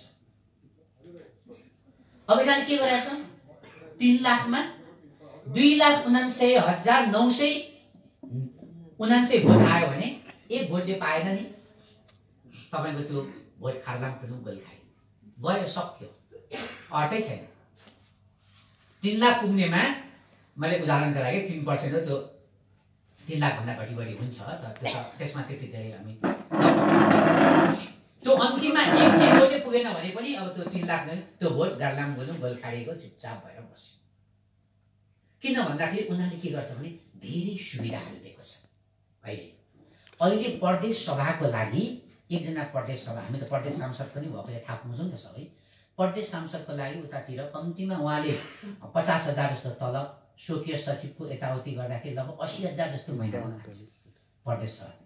अनि अहिले यताको छ प्रदेश सांसद, समानुपातिको प्रदेश सांसदले पनि वर्षमा 1 करोड पैसा उहाँले विनियोजन गर्नुहुन्छ। केन्द्र सांसदले वर्षमा 3 करोड पैसा, वर्षै नै उसले 3 करोड पैसा खुवाउनु पाउँछ। अनि त्यहाँ कति भ्रष्टाचार गर्दा सुविधा धेरै दिएको छ क्या। अनि त्यो सुविधा खान त्यही काङ्ग्रेस र कम्युनिस्टको मान्छे मात्रै पुगोस्, उनीहरूले भनेको मान्छे मात्रै पुगोस्, अरू नपुगोस् भनेर बडा आदिकन मिलाएको क्या। थ्रेसहोल्ड लगाएर बिचरा के गरेर हामीलाई रोकेको छ। अब त्यसो भने त थारू त कहिले नपुग्ने पऱ्यो, यस्तोसम्म गरेको छ। जस्तै 3 लाख भोट ल्यायो भने पनि ठ्याक्कै 3 लाख भोट ल्याउँदा थारू पर्दैन। हामी आदिवासीमा पढ्छौँ, राई लिम्बू गुरुङ मगर कोही पढ्छौँ, दलित पढ्छ, मधेसी पढ्छ, खस पढ्छ, त थारू पर्दैन। किन भन्दा थारू चाहिँ आदिवासीबाट ऊ अब कानुनी रूपमा आदिवासी होइन, आदिवासीबाट उसको कोटा छुटाएर गएको ऊ थारू कोटाबाट आउनुपर्छ, ऊ आदिवासी कोटाबाट पर्दैन। के गर्नु भन्दा आउँछ नि। त्यसले गर्दा थ्रेसहोल्ड हटाउनुपर्छ। थ्रेसहोल्ड हो भने चेक एन्ड ब्यालेन्स हुन्छ। अब उनीहरूले के हुन्छ होइन अस्थिरता हुन्छ, सानो पार्टी छिराउनु हुँदैन, अस्थिरता हुन्छ। अस्थिरता त देखिहाल्यो नि, जब बहुमत आयो तब अस्थिरता भयो। त्यहाँदेखि अब तपाईँले चुनावमा लानुपर्छ, खबरदार। अब अझै यो हामीले यसलाई अर्कै बनाउन आँटेको थियौँ, यो उहाँ पनि गइसकेको थियो, चुनावी घोषणापत्र बनाइसकेको थियो। फेरि ओलीले ब्राङब्रुङ गरेपछि अब यहाँ कहाँ यो पहिलो समर्थन गर्ने नै मञ्च भयो भने त बर्बाद हुन्छ भने राजनीति घोषणा गरेर चुनावसँग सम्बन्धित धेरै कुराहरू यहाँबाट निकालिदिउँ क्या हामीले। हाम्रो त्यस्तो धेरै कुराहरू छैन। अबको चुनावमा तपाईँले मैले भन्नु त मिल्छ, बहुमत होइन सर्वमत, सबै पार्टीलाई भोट देऊ भन्नुपर्छ।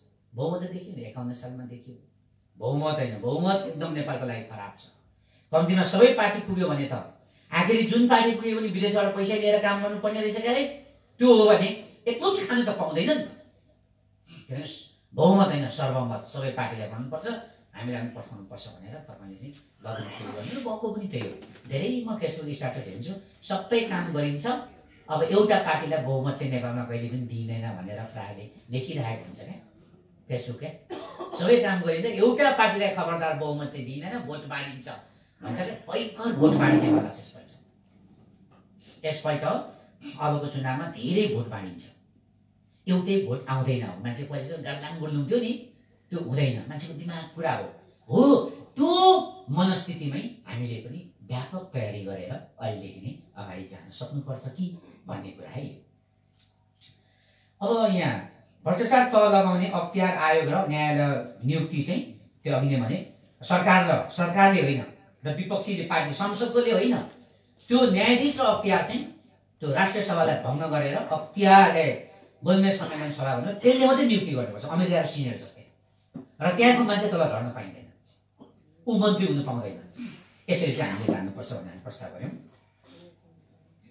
अब जस्तै नेपाल जस्तो भौगोलिक अवस्थामा यस्तो अवस्थामा छ कि पुँजीवाद, साम्यवाद, समाजवाद जस्तो अति एक्सट्रिम दर्शनहरू धान्न सक्दैन, किनकि यो दर्शनहरूको जता अर्थ लगाए पनि अर्थ लाग्छ। त्यसैले नेपालको संविधानले नै सहअस्तित्ववाद, मध्यम मार्ग, सङ्घीय सामुदायिक समाजवाद, मिश्रित अर्थतन्त्र, मध्यम मार्ग भनेर प्रश्न लेख्नुपर्छ।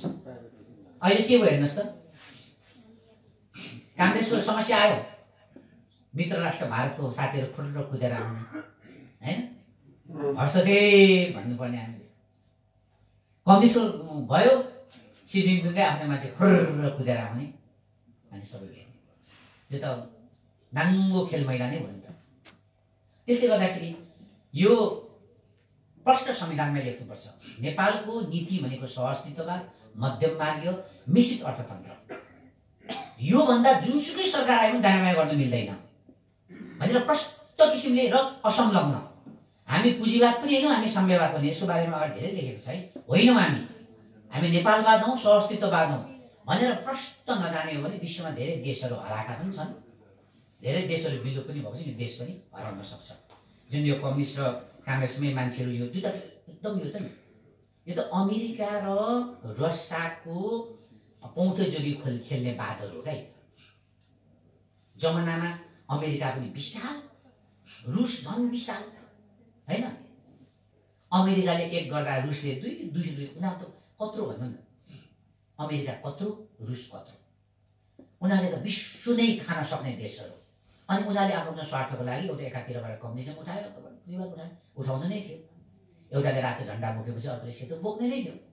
त उनीहरूले धान्न सक्नेहरू हो, हाम्रोले धान्न सक्दैन। खगेन्द्रजङ गुरुङ जस्ता अब पुरानो मान्छेलाई सोध्नु भने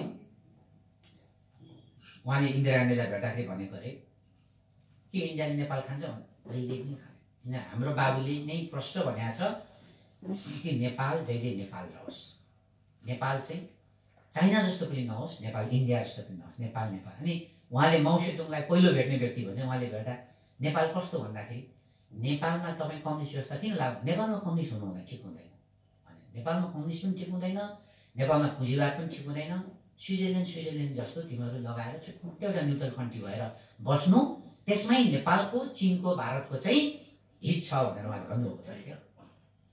अनि त्यही भन्ने सुनेर यहाँ आएर अनि मगरा तमुवान स्वायत्त खोज्दाखेरि अनि पक्रेर मारेछ। त्यो चाहिँ उहाँले नेपाल चाहिँ स्विजरल्यान्ड जस्तो बनाउनु भनेको अरे, मार्क्सको भने, अनि माओको भने, अनि नेहरूको भने पनि त्यही हो, नेपाल चाहिँ नेपालै रहोस्। त्यसैले गर्दा नेपाललाई भोलिको दिनमा पनि तपाईँ हेर्नुहोस्, इन्डियाले नेपाल खान्छ, चाइनाले नेपाल खान्छ, यो नसोच्नुहोस्, कहिले पनि खाँदैन, खानेमा उहिले खाइसक्यो। तर खराब नेताहरूले गर्दाखेरि उनीहरूले के हस्तक्षेप गर्यो, उनीहरू लगाइदिएको छ नि त बाबा। चाइनाको यहाँ अरबौँ पैसा पसेको छ नि त, भारतको अरबौँ पैसा पसेको छ नि त, युरोपियन देशको अरबौँ पैसा पसेपछि उनीहरूले खेल्दैन अनि के उनीहरूले चाहिँ पैसा बोट नगरेको हो। युकेतिर जानुहोस् त, युरोपतिर कति दुःख गरेर उनीहरूले पैसा कमाएको हुन्छ, जापानले कति दुःख गरेर, भारतमा समस्या किसान आन्दोलन कत्रो चलिरहेको छ, त्योबाट पैसा निकालेर नेपाललाई सहयोग गरेको हुन्छ। चीनको कत्रो समस्या हुन्छ, त्यहाँबाट निकालेर नेपाललाई सहयोग गरेको हुन्छ। त्यो पैसा यहाँ बाहुन शासकले खाएको देख्दा उनीहरूलाई रिस उठ्दैन। तपाईँ चाहिँ कसैलाई 100 रुपियाँ दिनुभयो भने उसले फुर्मेस गर्यो भने तपाईँ उफ्रिनुहुन्छ, त्यस्तै त हो नि। त्यसैले गर्दा चाइनाले नेपाल खान्छ, अमेरिकाले नेपाल खान्छ, भारतले नेपाल खान्छ, म चाहिँ यो कुरामा विश्वास गर्दैन। यस्तो कुरामा हामी अल्मलिँदैन। यसले हामीले देखाउँछन्, यो राष्ट्रवादको उनीहरूले हामीलाई डर देखाउँछन्। हामी छाती खोलेर हाम्रो पहिचानको, हाम्रो मुद्दाको कुराहरू उठाउनुपर्छ। 100औं वर्षसम्म भारत रहनेछ, चाइना रहनेछ, नेपाल रहनेछ 1 लाख वर्षसम्म। यो देश कहिले कसैको अगाडि झुक्ने छैन, कसैबाट। त्यसैले त काम पनि त गर्नु पर्यो नि त। 1 खरबको चामल आयो अरे यहाँ खाद्य पदार्थ इन्डियाबाट, अनि इन्डियासँग जोडी खोज्दा मान्छेहरूले त्यसैले त्यो कुराहरूमा छ। त्यसैले संविधानमै लेख्नुपर्छ है। जसरी यिनीहरूले समाजवाद भनेर संविधानमा लेख्यो नि, अहिलेको नेपाली समाजमा समाजवाद भनेर लेख्यो नि, त्यो गल्ती छ। त्यो समाजवाद होइन, त्यो समाजवादले त कम्युनिस्टतिर गइहाल्यो। हामी कम्युनिस्टतिर पनि होइन, कम्युनिस्ट भनेको उत्तर, पुँजीवादतिर पनि होइन, दक्षिण, त्यता पनि होइन, बिचको बाटो चाहिँ संविधानमै कोर्नुपर्छ भनेर हामी प्रस्ताव राख्यौँ। अब ILO 169 लेखिनुपर्छ, त्यो भइहाल्यो। अब एकीकरणको अवधिमा विभिन्न जातिहरूमाथि जुन अन्याय गरियो, अत्याचार गरियो, होइन, हजारौँ तामाङहरूलाई मारियो, हजारौँ तपाईँको राईहरूलाई, सबसे बढी राईहरू पनि मरेका छन्। 1000 जना राईहरूलाई त अब त्यो एकदमै उमै लेखेको छ होइन, काटी काटी अरुण तमोर नदीमा बगाएर अरुण नदीमा राईहरूलाई मारेका छ। 1000 जना राईहरूको लासहरू त्यहाँ ढल्यो भनेर त सबै बाहुनले लेखिरहेछन् त्यो कुरा। तामाङहरूमाथि एकदमै ठुलो अन्याय हो एकीकरणको सवालमा। नेवारहरूमाथि 19 धागे नाक कान काटियो, एकदमै ठुलो अन्याय भयो। लिम्बुवानसँग सन्धि भयो 1831 मा, त्यो सन्धि 2025 सालसम्म कायम रह्यो। 25 सालसम्म लिम्बुवान त एउटा भिन्नै प्रान्तै थियो नि, प्रान्तै थियो नि 25 सालसम्म। त्यो कुराहरू पनि आउने यो संविधानमा चाहिँ आदिवासीसँग भएका सन्धि सम्झौता पनि उल्लेख हुनुपर्छ भन्ने कुराहरू उठाइयो। र नेपालको नाम सङ्घीय लोकतान्त्रिक गणतन्त्र नै लेखिनुपर्छ स्पष्ट संविधानमा भनेर हामीले काम गर्यौँ। अहिले जुन हल्लायो नि, यो हल्लाउनु पाइँदैन भन्ने हाम्रो प्रश्न अडान छ। अनि प्रवासमा रहेका नेपालीहरूले पनि भोट दिने, प्रवासबाटै भोट दिन पाउने, प्रत्यक्षमा भोट दिन नपाए पनि समानुपातिमा भोट दिने, आफै सम्झिनुहोस् न। म त खेलाची होला भनेको। अस्ति निर्वाचन आयोगले अब हामी पनि यो संसदमा केन्द्रमा नभए पनि प्रान्तमा त छ नि हाम्रो होइन, अनि हामीलाई पनि बोलाउँछ कि राष्ट्रपति प्रधानमन्त्रीहरूसँगको छलफलमा हामीलाई पनि अध्यक्षहरू त्यो बोलाइरहन्छ। म गएँ, म त्यतिकै 40-45 लाख भनेको होला। निर्वाचन आयोगले राष्ट्रपति प्रधानमन्त्री र सबै दलको अध्यक्षहरू अगाडि ब्रिफिङ गरेको नै के गर्यो भने 40 लाख आधिकारिक, 50 देखि 55 लाख नेपालीहरू बाहिर छन् भनेर सबैको अगाडि निर्वाचन आयोगले नै ब्रिफिङ गर्यो। कति चाहिँ नेपाली बाहिर रहेछन् तपाईँ भने यत्रो देशमा, उसले उसको ब्रिफिङ। अब हामी त भन्थ्यौँ त्यतिकै हावामा 50-60 लाख नेपाली बाहिर छ भन्थ्यौँ नि त। अब त्यो त यसो हावामा बोलेको होला, हामीले पनि भन्थ्यौँ जस्तो लाग्थ्यो। तर निर्वाचन आयोगले ब्रिफिङ गर्दा त्यसरी गरे हामीले। 40 लाख आधिकारिक र 40 देखि 50-55 लाखसम्म नेपालीहरू बाहिर रहेको भनेर उसले, र समानुपातिक भोटिङ कम्तीमा निश्चित देशहरूबाट दिनुपर्छ भनेर निर्वाचन आयोग पक्षमा छ। यता दलहरू मान्दैन, किनभने बाहिरको मान्छेले सबै बुझेको छ। उनीहरूले त यसो हेर्छ, हिजोको काङ्ग्रेस कम्युनिस्ट त भोट दिँदैन उनीहरूले त होइन। यहाँ त आदिवासी, दलित, सिक्किम, मधेसीहरू त हजारौँ लाखौँको सङ्ख्यामा गएका छन् होइन। त कम्तीमा पनि 40 लाख छ भने कम्तीमा पनि तपाईँको मोर देन 30 लाख जति चाहिँ आदिवासी, दलित, सिक्किमहरू त्यहाँ गएका छन्। अनि उनीहरूको समानुपातिक भोट कता आउँछ त? निर्वाचन आयोगको तपाईँको कागज लिएर म देखाउँछु। निर्वाचन आयोगले सिफारिस गरेको छ समानुपातिक बाहिरले दिनु पाउनुपर्छ भनेर, हामीसँग पनि पहिले सहमति भएको थियो। उसले सिफारिस गरेको छ, दलहरू बोल्दै अनि उनीहरूको पसिना चल्ने, रगत चल्ने, उनीहरूको श्रम चल्ने, उनीहरूको भोग नचल्ने, यो मुद्दा पनि हामीले उठाएर लानुपर्छ। अनि गोर्खा सैनिकहरूको यो नागरिकताको सम्बन्धमा, खास गरी ब्रिटिस गोर्खा सैनिकहरू नागरिकता सम्बन्धमा, अब ब्रिटिस गोर्खाले ब्रिटिसमा लाँदा अब जसको नेपाली नागरिकता छ उसलाई मात्रै लाने, नेपाली नागरिक आइडेन्टिटी मानेर लाने। 1947 को त्रिपक्षीय सन्धि भएर लगेको हो। तर पछि चाहिँ अब बेलायतको चाहिँ फेरि उनीहरूले उता आवासीय नागरिकता दियो भने यता नागरिकता फेरि लोप हुने। त्यसैले गर्दा कम्तीमा बेलायतको सैनिकहरूको, गोर्खा बेलायती सैनिकहरूको निश्चित अवधिसम्म यो चाहिँ मतलब नेपालको नागरिकता खारेज हुनु हुँदैन भन्ने अहिले ब्रिटिस गोर्खाहरूको चाहिँ आवाज हो। त्यसलाई पनि हामीले समेटेका छौँ। अनि त्यही हो, संविधानमै लेख्नुपर्छ कुनै पनि नेपालको सरकारले 10 करोडभन्दा बढी विदेशी ऋण दिन नपाउने भनेर पनि लेख्नुपर्छ। कोरोनामा हेर्नुहोस् त कति लियो नि त ऋण, कति ल्यायो नि त ऋण। अब त्यो बन्दै चाहिँ छैन। अनि तिर्ने बेला अब ओली अब चुनाव जितेर ओलीको कहिले सरकार बन्ला, यो विचार गर्नुहोस् न। यसो विचार गर्दा पनि ओली बिचरा हामीभन्दा पनि गइ बुझिरहेको हुन्छ। अबको चुनावमा तपाईँ त धेरै पावरफुल भइसक्यो भने ओली बिचरा त्यहाँ पुगेको हुन्छ। त्यस्तै हो तानाशाहरू। तर खायो नि त यहाँ त भ्रष्टाचार त, मतलब विदेशी ऋण त ल्यायो नि त अरबौँ अरब। त्यो चाहिँ संविधानमै लेख्नुपर्छ। सरकारले 10 करोडभन्दा बढी ल्याउन नपाउने, त्योभन्दा बढी ल्यायो भने चाहिँ माथि त्यो राष्ट्रिय त्यो अहिलेको गोलमेज सम्मेलन सभासँग स्वीकृति लिएर मात्रै पैसा लिन पाउने भनेर गर्नुपर्छ। होइन भने सकिँदैन हाम्रो। र विकासको 30 वर्ष खाका ब्लुप्रिन्ट बन्नुपर्छ भनेर संविधानमै लेख्नुपर्छ, ताकि जुनसुकै सरकार आए पनि त्यो बाटो जुन एकपल्ट बनाउने भन्यो भने चेन्ज गर्न नपाइने, त्यसलाई नै अगाडि बढाएर लानुपर्ने। त्यसो गर्यो भने देश बन्छ, न थाम्दैन देशले। त्यही कुरा हो। र स्थायी परराष्ट्र नीति जस्तै अब भारत चाइनासँग हामीले एकदम यो गर्ने भनेर संविधानमै लेख्नुपर्छ। यसरी काङ्ग्रेस पुग्दा आफ्नै उसले बयान गर्ने, कम्युनिस्ट पुग्दा आफ्नै बयान गर्ने, हामी पुग्दा आफ्नै किसिमले बयान गर्न थाल्यो भने सानो देश फिस्किक्क हुन सक्छ। यो त सत्यतामा मात्रै टिकेको छ, हतियारले होइन नि त। यो त एउटा इतिहास र एउटा सत्यता एकदम मान्यतामा टिकेको छ देश। त्यसै गर्दा हाम्रो एउटा स्थायी परराष्ट्र नीति हुनुपर्छ भनेको छ। र यसरी हामीले यो हाम्रो कुरा अब लास्टमा चाहिँ के कुरा जस्तै अब हामीले के हाम्रो प्रतिबद्धताहरू त त्यही हो। अब हामी त्यही छ, हामीले एउटा प्रतिबद्धता चाहिँ के भन्छ भने थुप्रै कुराहरू छ। एउटा चाहिँ बाहुनले 11 खरब ऋणमा देशलाई डुबाइदियो, 11 खरब ऋणमा डुबाइदियो। अब 10+1 प्रान्त बनाएर आदिवासी दलित शिल्पी खसले 1 खरब हामी तिर्ने र बाहुनले डुबाएको देशलाई हामी 11 प्रान्तले 1 खरब 10 वर्षमा तिरेर नेपाललाई ऋणमुक्त बनाएर सन्चो बनाउने, एउटा विश्वमा एउटा ऋणमुक्त देश बनाउने। एउटाले भन्थ्यो धन नकमाए पनि ऋण चाहिँ नकमाइदेऊ न भन्थ्यो कि होइन। कम्तीमा पनि धनी नहोस् होला तर ऋणबाट चाहिँ हामी चाहिँ मुक्त हुने। ऋणमुक्त भयो भने हाम्रो पासपोर्टको सङ्ख्या बढेर आउँछ, हाम्रो पैसा ठुलो हुन्छ, विश्वमा हाम्रो इज्जत बढ्छ होइन। हामीलाई क्यानाडाले हामीलाई भिसा दिन थाल्छ, हामीलाई सिङ्गापुरले भिसा दिन सक्छ, हामीले त्यही किसिमको अर्कै खालको इज्जत हुन्छ, अर्कै खालको व्यवसाय हुन्छ होइन। हाम्रो सामानहरू विश्वले किनेर लान सक्छ। अनि विश्वको 1, 2, 4, 5वटा नम्बरमा देश पर्छ। अनि विश्वमा भिजिटिङ यात्रीहरू कहाँ आउने भन्दाखेरि नेपाल पनि इज्जत हुन्छ, नेपालमा पनि घुम्न आउने हुन्छ।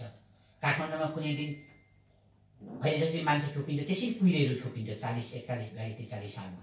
अहिले कुहिले भनेपछि दुर्बिनले लाउँदा पनि देखिनु छोड्यो होइन, यहाँको सबै बिग्रियो। त्यसले गर्दाखेरि त्यो हामीले प्रतिबद्धता गर्छ। बाहुनले खतम पारेको 11 खरब ऋणमा डुबाएको देश 11 प्रान्तले 1 खरब 10 वर्षमा तिरेर नेपाललाई ऋणमुक्त हामी बनाउने हाम्रो प्रतिबद्धता छ। अनि यहाँ गरेका छौँ यो एजेन्डामा अब महिला, किसान, अपाङ्ग धेरैको कुराहरू समेट्न सकिएन। त्यो फेरि सेकेन्डमा आउँछ।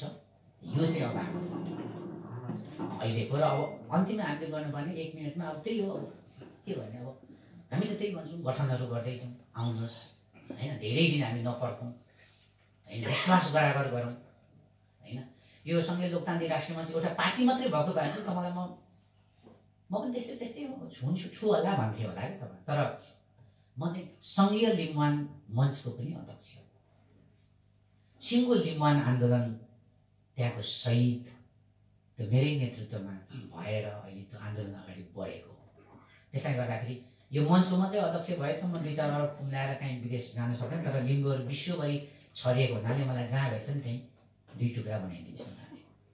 किन उनीहरूले के भनेका छन्, अगाडिबाट जाने दिएर साथ दिन्छौँ, दायाँमा गऱ्यो भने त्यो 2 टुक्रा भनेर काटिदिन्छु भनेको छ। त्यो हो सवाल। मैले त्यो भन्छु। मसँगै लोकतान्त्रिक राष्ट्रिय मञ्चको या कुनै एउटा पार्टीहरू हुन्छ नि अहिले पार्टीकै मात्रै केन्द्रीय सदस्य अध्यक्ष हुने त लुक्दै सहिलो छ होइन। तर एउटा भूमिको आन्दोलनको अध्यक्ष हुनु, एउटा भूमिको आन्दोलनको नेतृत्व हुनु त्यो भिन्नै कुरा छ त्यहाँनिर होइन। एउटा लिम्बुवान जो सिङ्गो एउटा चाहिँ मतलब के अरे अहिले चाहिँ त्यहाँका एकात्मक ब्राह्मणवादी शासकहरूसँग हामीले टक्कर गरिराखेका छौँ। किनभने हाम्रो इतिहास फरक छ होइन, हाम्रो इतिहास एकदम फरक छ। हामी एक्लै नसक्ने पर्यो, हामीलाई साथीहरूको जरुरत हुने भयो। दलित शिल्पी र हाम्रो मिल्नुको स्वार्थ अरू के पनि होइन। दलित शिल्पी प्रान्त पनि आउँछ, लिम्बुवान पनि आउँछ, मगरात पनि आउँछ, उता खसान पनि आउँछ, लिम्बुवान पनि आउँछ। यो एकजुट भएर जान मात्रै हुने हो, किनभने संविधानले पनि त्यस्तो गरेर गयो। अर्को केसम्म गरेको छ थाहा छ, त्यो समानुपातिको केन्द्रीय समानुपातिक अलिक 30 भन्दा बढी सङ्ख्यामा भर्यो भने यो माथि यो 2-4 उताको पश्चिमको सुदूरपश्चिमको माथिल्लो जिल्लाको अनिवार्य त्यहाँ चाहिन्छ समानुपातिक उम्मेदवार। के बनाएको छन् क्या यहाँनिर होइन। त्यो एउटा मात्रै जातिको त हुँदैन, कम्प्युटरले फालिहाल्छ त्यो। अनि त्यही कारण हामीलाई एउटा मिल्नुपर्ने बाध्यता गरेका छ। र त्यसको लागि हामी यो प्रदेशसम्म हजुरहरू आएको छौँ होइन। अब अन्तिममा अब हामी त त्यही चाहन्छौँ, एउटा सँगै लोकतान्त्रिक राष्ट्रिय मञ्चको प्रदेश नम्बर 6 एउटा कमिटी गठन गरिदिउँ, हजुरहरू बस्नुहोस् होइन। कम्तीमा पनि 100 जनाको बन्यो अरे भन्दाखेरि दामी हुन्थ्यो होइन, मान्छेलाई एउटा मेसेज हुन्थ्यो, हेरिरहेछन्। किनभने म यहाँ आएको त सबैलाई थाहा भइहाल्छ, सुरक्षा निकायको हिट लिस्टमा हो कुमार लिङ्गदेन भनेको। यसले कहाँ कहाँ बिगार्दै जाँदैछ, कहाँ कहाँ भत्काउँदै जाँदैछ होइन। अब यो त सिम्पल कुरै भइहाल्यो त्यो त होइन। यो कुमार लिङ्गदेन मैले उनीहरूलाई भनेको छु, म त्यो होइन होइन, म त्यो होइन। नेपालको अरू आदिवासी नेता, अरू मान्छेहरू जस्तै मात्रै कुमार लिङ्गदेन हो भनेर सोच्यो भने यो देशको सत्ताको लागि म त्यो अरू होइन है। मैले बारम्बार किन मेरो मनमा एउटा आगो बलेको छ, त्यो छुट्टै आगो बलेको छ। त्यो आगो त्यो निश्चित ठाउँमा पोखिनेवाला छ। किनभने म त्यो अरू मान्छे होइन, म यति भन्दैछु। त्यो कुरा लिम्बुवानी जनताले विश्वास गरेका छ। त्यसैले त्यत्रो एउटा भूमि मुक्तिको आन्दोलन मैले नेतृत्व गरिराखेको छु। त्यसै गर्दाखेरि अब यहाँ आएको छ, यसको कुरा कति बिकुन त त्यहाँ भन्ने पनि कुरा हो। म तपाईँलाई ब्ल्याकमेलिङ गर्न खोजेको होइन, यो रियल कुरा पनि हो। किन गरिराखेको छु अहिले अब 6, 7, 9, 10वटा कार्यक्रम त फेरि यस पछाडि पनि छ। र त्यस उसले गर्दा एकपल्टलाई होइन, यसपल्ट किन म तपाईँलाई फोटो देखाउन सक्छु नि त। अमेरिकाको भूपू राष्ट्रपति जिमी कार्टर आउनु भएर काठमाडौँमा आउँदा उहाँले मलाई बोलाएर भेट्नु बोलाउनु, कुमार लिङ्गदेनसँग भेट्छु भने। उहाँ र मेरो मात्रै आधी घन्टा कुरा हो जिमी कार्टरसँग। फोटो पनि छ मेरो फेसबुक राख्छु। अनि धेरै लामो कुरा भयो उहाँसँग कि पश्चिमी देशहरू, अमेरिकाहरू यहाँको आदिवासी दलितहरूको समस्याको बारेमा तपाईँलाई थाहा छैन के हो। जहिले पनि यहाँको बाहुनलाई मात्रै तपाईँले साथ दिनुपर्ने, पैसा भुक्ताउनु के हो। म त त्यही हुन्छ, चिनलाई गर्दा त्यही भन्छु, भारत सबैले त्यही भन्छ के हो। तिमीहरू त बेलुनमा पैसा भुक्ताइराखेको छौ, त्यो शिवले स्वास्थ्य दिन जान्छ, वी आर द खास नेपाली हामी हो भन्ने झसङ्गै हुन्छ। हो र भन्छ, यो पनि ट्रान्सलेट गरेर सबै राजदूतावासलाई दिने भन्दैछ कि हामी दिने होइन। हाम्रो साथीहरू गएर ट्रान्सलेट गरी हामी दिने नि। त्यसै गर्दाखेरि जिमी कार्टरले के भन्नुभयो भने सबै कुरा थाहा छ कुमारजी, नेपालको बारेमा हामीलाई A to Z थाहा छ। किनभने नेपालमा आउने पहिलो विदेशीहरू मध्येमा अमेरिकन रहेछ नि त। अमेरिकन त धेरै पहिलेदेखि नै हामीलाई सबै थाहा छैन। तर तपाईँ उत्पीडितहरू अलिकति एकजुट किन हुनुहुन्न होइन। तपाईँहरू अलिकति एकजुट भएर आन्दोलनमा या शान्तिपूर्ण चुनावमा किन जानुहुन्न। तपाईँहरू देखिने गरी आउनुहोस्। उहाँले कुमारजी अब अहिले शीतयुद्ध छैन, शीतयुद्ध सिद्धियो विश्वबाट उहाँले। अब शीतयुद्धमा पो एउटा सानो दुखिया चाललाई पनि लगानी गरेर अमेरिका र रुसले ठुलो नेता बनाउँथ्यो, अब त्यो छैन। अब भनेको जसले अलिकति पहिले सुरुमा गरेर देखाउँछ, साँच्चै गर्छ, उसलाई गोप्य तरिकाले होइन ओपेनली उसकोमा कार्यक्रम। तपाईँहरू भोलि चाहिँ सरकार बनाउने स्थिति या ठुलो एउटा निश्चित सांसदको सङ्ख्या आएपछि तपाईँहरूसँग हामी सिधै बढ्छौँ। तपाईँलाई थाहा छ त्यो कति पूर्व लिम्बुवानमा युरोपियन युनियनको सांसदहरू भेट्न आउँदाखेरि सुजाता कोइराला परराष्ट्र मन्त्री थियो होइन। भेट्नु पाउँदैन भनेर कत्रो हङ्गामा मच्चियो त्यतिखेर। त्यो हामीसँग भेट्ने भनेको थियो, युरोपियन युनियनले को सांसदहरूले लिम्बुवानको नेता हामीसँगै भेट्ने भनेर गएको थियो। बिचरा सुजाता रुएर परराष्ट्र भेट्नै दिएन। अनि पछि बेलायतको राजदूत अनि फेरि गोप्य तरिकाले हामीसँग भेट्न आउँदा मैले त्यही भने राजदूतलाई के हो एम्बेसडरजी, तपाईँसँग बन्दुक बोकेर लड्ने हाम्रो बाबु बाजे पुर्खा देख्नु न, तपाईँ पैसा चाहिँ उनीहरूलाई मात्रै घोप्टाउने भनेपछि हो यो वास्तवमा यो केही चाहिँ भएको छ, कमजोरी हामीबाट भएको छ भन्ने नै उनीहरूको रियलाइज छ। तर अर्को कुरा तपाईँहरू पनि राजनीति रूपमा अब हामीले देख्ने भनेको के गर्ने, बाहुनले निच्च दाँत देखाउँदै भन्छ कि के गर्ने त, अब भ्रष्ट भन्नुहुन्छ, अब हामीले जिताउँछ त के गर्ने भन्छ क्या उनीहरूले। मैले सुनेको छु बाहुनले त्यसरी भनेको भोलि वास्तव। त्यसलाई हामीले पनि अब कसैलाई गाली गरेर मात्रै भने एउटा विकल्प दिउँ। कम्तीमा तपाईँले प्रदेश 6मा को लागि तयारी हुनुहोस्, को सांसद समानुपातिक उठ्ने, को प्रदेश उठ्ने तयारी गर्नुहोस्। हाम्रो कुरामा तपाईँ दिक्क लाग्ने गरी स्वीकृत आउँ। तपाईँले बोलाउनु त्यही जुन दिन बोलाउनुहुन्छ नि, बोलाएको 14 घन्टाभित्रमा दिक्क लाग्ने गरी हामी आउँछौँ। यहाँ कुन गाउँमा लानुहुन्छ हामी, दिक्क लाग्ने गरी तपाईँको घरमा आउँछौँ हामी। त्यो होइन क्या हिजो एकचोटि आउने मिसेर जाने फेरि त्यो होइन क्या अहिलेको जेनेरेसन, त्यो होइन क्या। एकदम आगो बलेको छ यहाँ मनमा। तर के हो भन्दा त्यो आगो चाहिँ ब्राङ अर्को जातिलाई गाली गरेर नहुँदो रहेछ नि त। अनि उसको प्लानलाई काट्नु हाम्रो पनि प्लान चाहिने रहेछ, उसको योजनालाई काट्नु हाम्रो पनि योजना चाहियो, उसको सङ्गठनलाई काट्नु हाम्रो पनि सङ्गठन चाहियो। त्यो आक्रोशले मात्रै हुँदै भएन, यहाँ भएर त्यसरी भएन। हामी कुल दिमागले उसको यो प्लान छ, यो प्लानलाई यसरी काट्ने यसरी काट्ने यसरी काट्ने। किन कम्युनिस्टको इच्छा त पुरा हो मान्छेको अब, होइन? अब त नेकपा ओली र नेकपा प्रचण्ड माधव अब झगडा गरेरै अब चाहिँ मतलब त्यहाँ त अब सिधै क्रम हुन्छ त्यो त चुनावसम्म। अब पार्टी अफिसको कुराले मारामार, मैले 100 जनाभन्दा बढी शहीद हुनुहुन्छ है साथीहरू भनेको छु। किन स्पेसल नेकपा एमालेसँग त धेरै सम्पत्ति छ, होइन? अब एमाले नै 2 फ्याक भयो, जम्मा त 4 फ्याक भयो नि त। माओवादी पनि 2 टुक्रा भयो, एमाले पनि 2 टुक्रा भयो, त्यहाँ 4 फ्याक भइरहेको छ, होइन त? अनि त्यो सम्पत्तिहरूको लडाइँ हुँदा हुँदा अब पार्टी कार्यालयहरू कब्जा गरागर हुन्छ, ताला लगालग हुन्छ, होइन? भइसकेको छ नि त धेरै ठाउँमा। अब त्यो त त्यसरी जान्छ। त्यसले गर्दा यस्तो भेरी गोल्डन एकदमै सुनौलो मौका हो। र अब अर्कोतिर सँगै लोकतान्त्रिक राष्ट्रिय मञ्चलाई जसलाई विप्लवलाई सोध्नुहोस् के छ भने ठिकै यो आन्दोलनकारी पार्टी चाहिँ हो भन्छ। वैधलाई सोध्नुहोस्, होइन? सङ्घीय लोकतान्त्रिक राष्ट्रिय मञ्च गणतन्त्रवादी हो। बादललाई सोध्नुहोस्, किनभने उहाँहरूलाई हामीले समाउँदा दोस्रो संविधान सभाको चुनाव हामीले कति चाहिँ मतलब के अरे सशक्त गरी हामीले निर्माणमा हामीले बहिष्कार गऱ्यौँ। हाम्रो 8, 9, 10 जना सभासद जित्यो त्यतिखेर। उहाँलाई सोध्नु, प्रचण्डजीलाई सोध्नुहोस्, प्रचण्डजीको 30 दल हुँदा प्रचण्ड हार्नु भएको थियो। कुमारजी एउटा आमसभा गर्नुपर्ने हो, कहाँ भनेर इटरीमा गरियो 30 दलको कार्यक्रम। उहाँ आउनुभयो भने बादल आउनु, फेरि मिटिङ कुमारजी एउटा पहाडमा गर्नुपर्ने भयो एउटा कार्यक्रम, त्यसै भन्नु भने। अनि कहाँ गर्नु आउनुहुन्छ तपाईँ?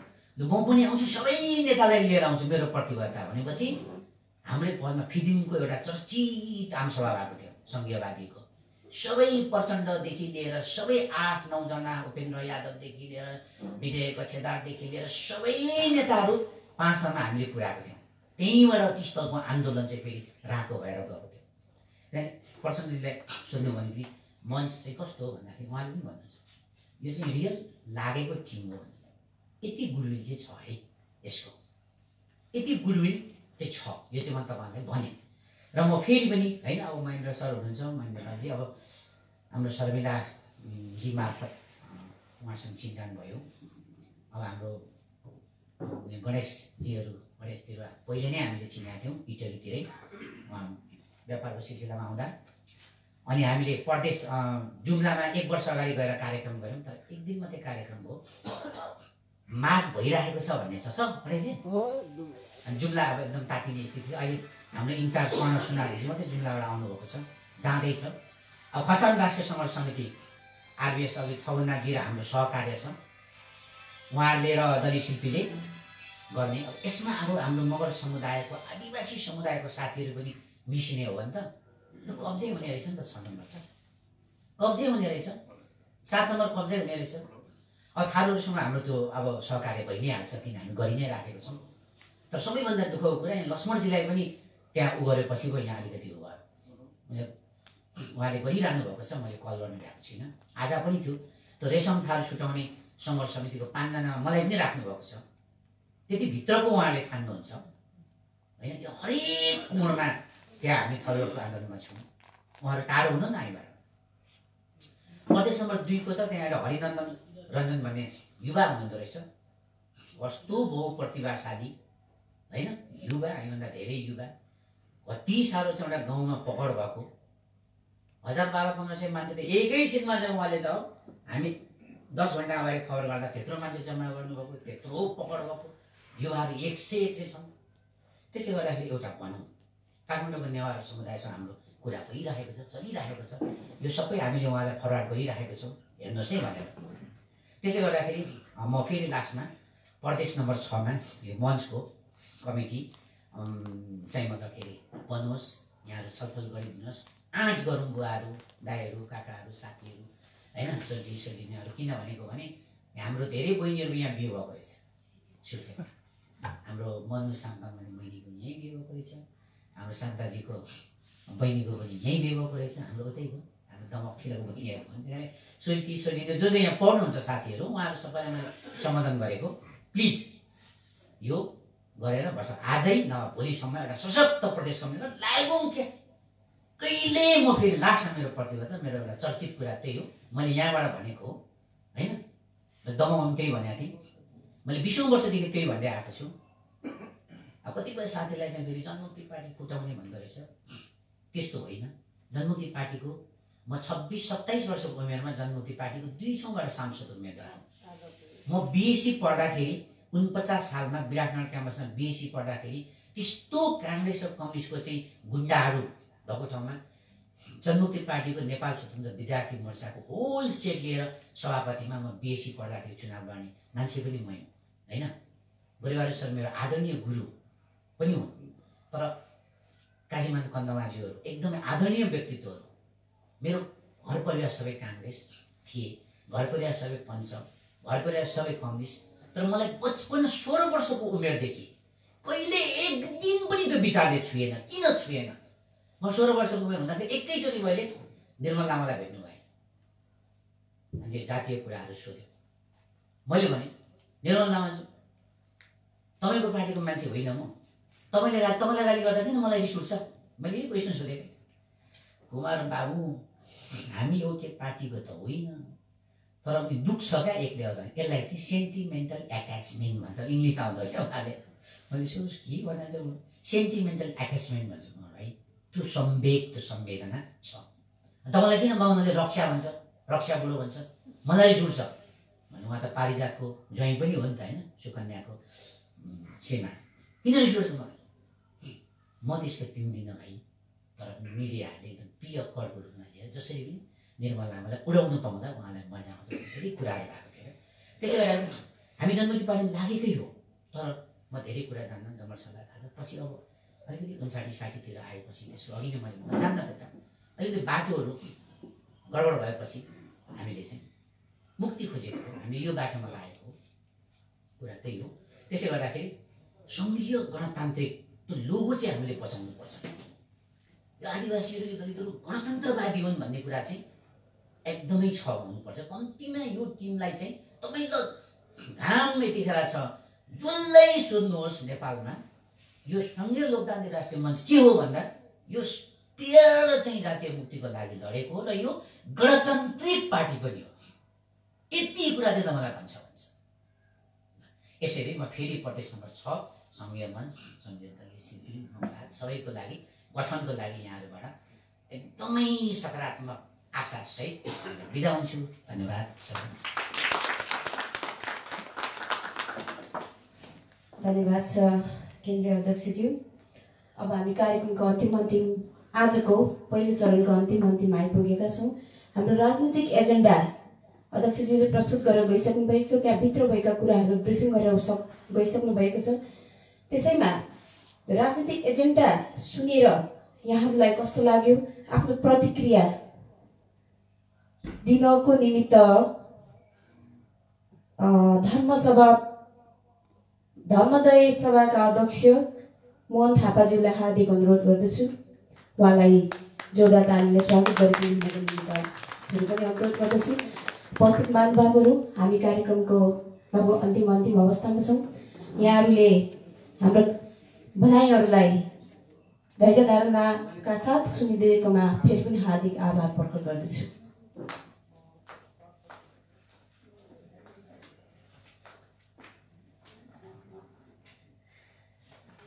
धन्यवाद उद्घोषकज्यू। आज यहाँका सभाध्यक्षज्यू, प्रशिक्षज्यू र सबै सङ्घ संस्थाबाट आउनुभएका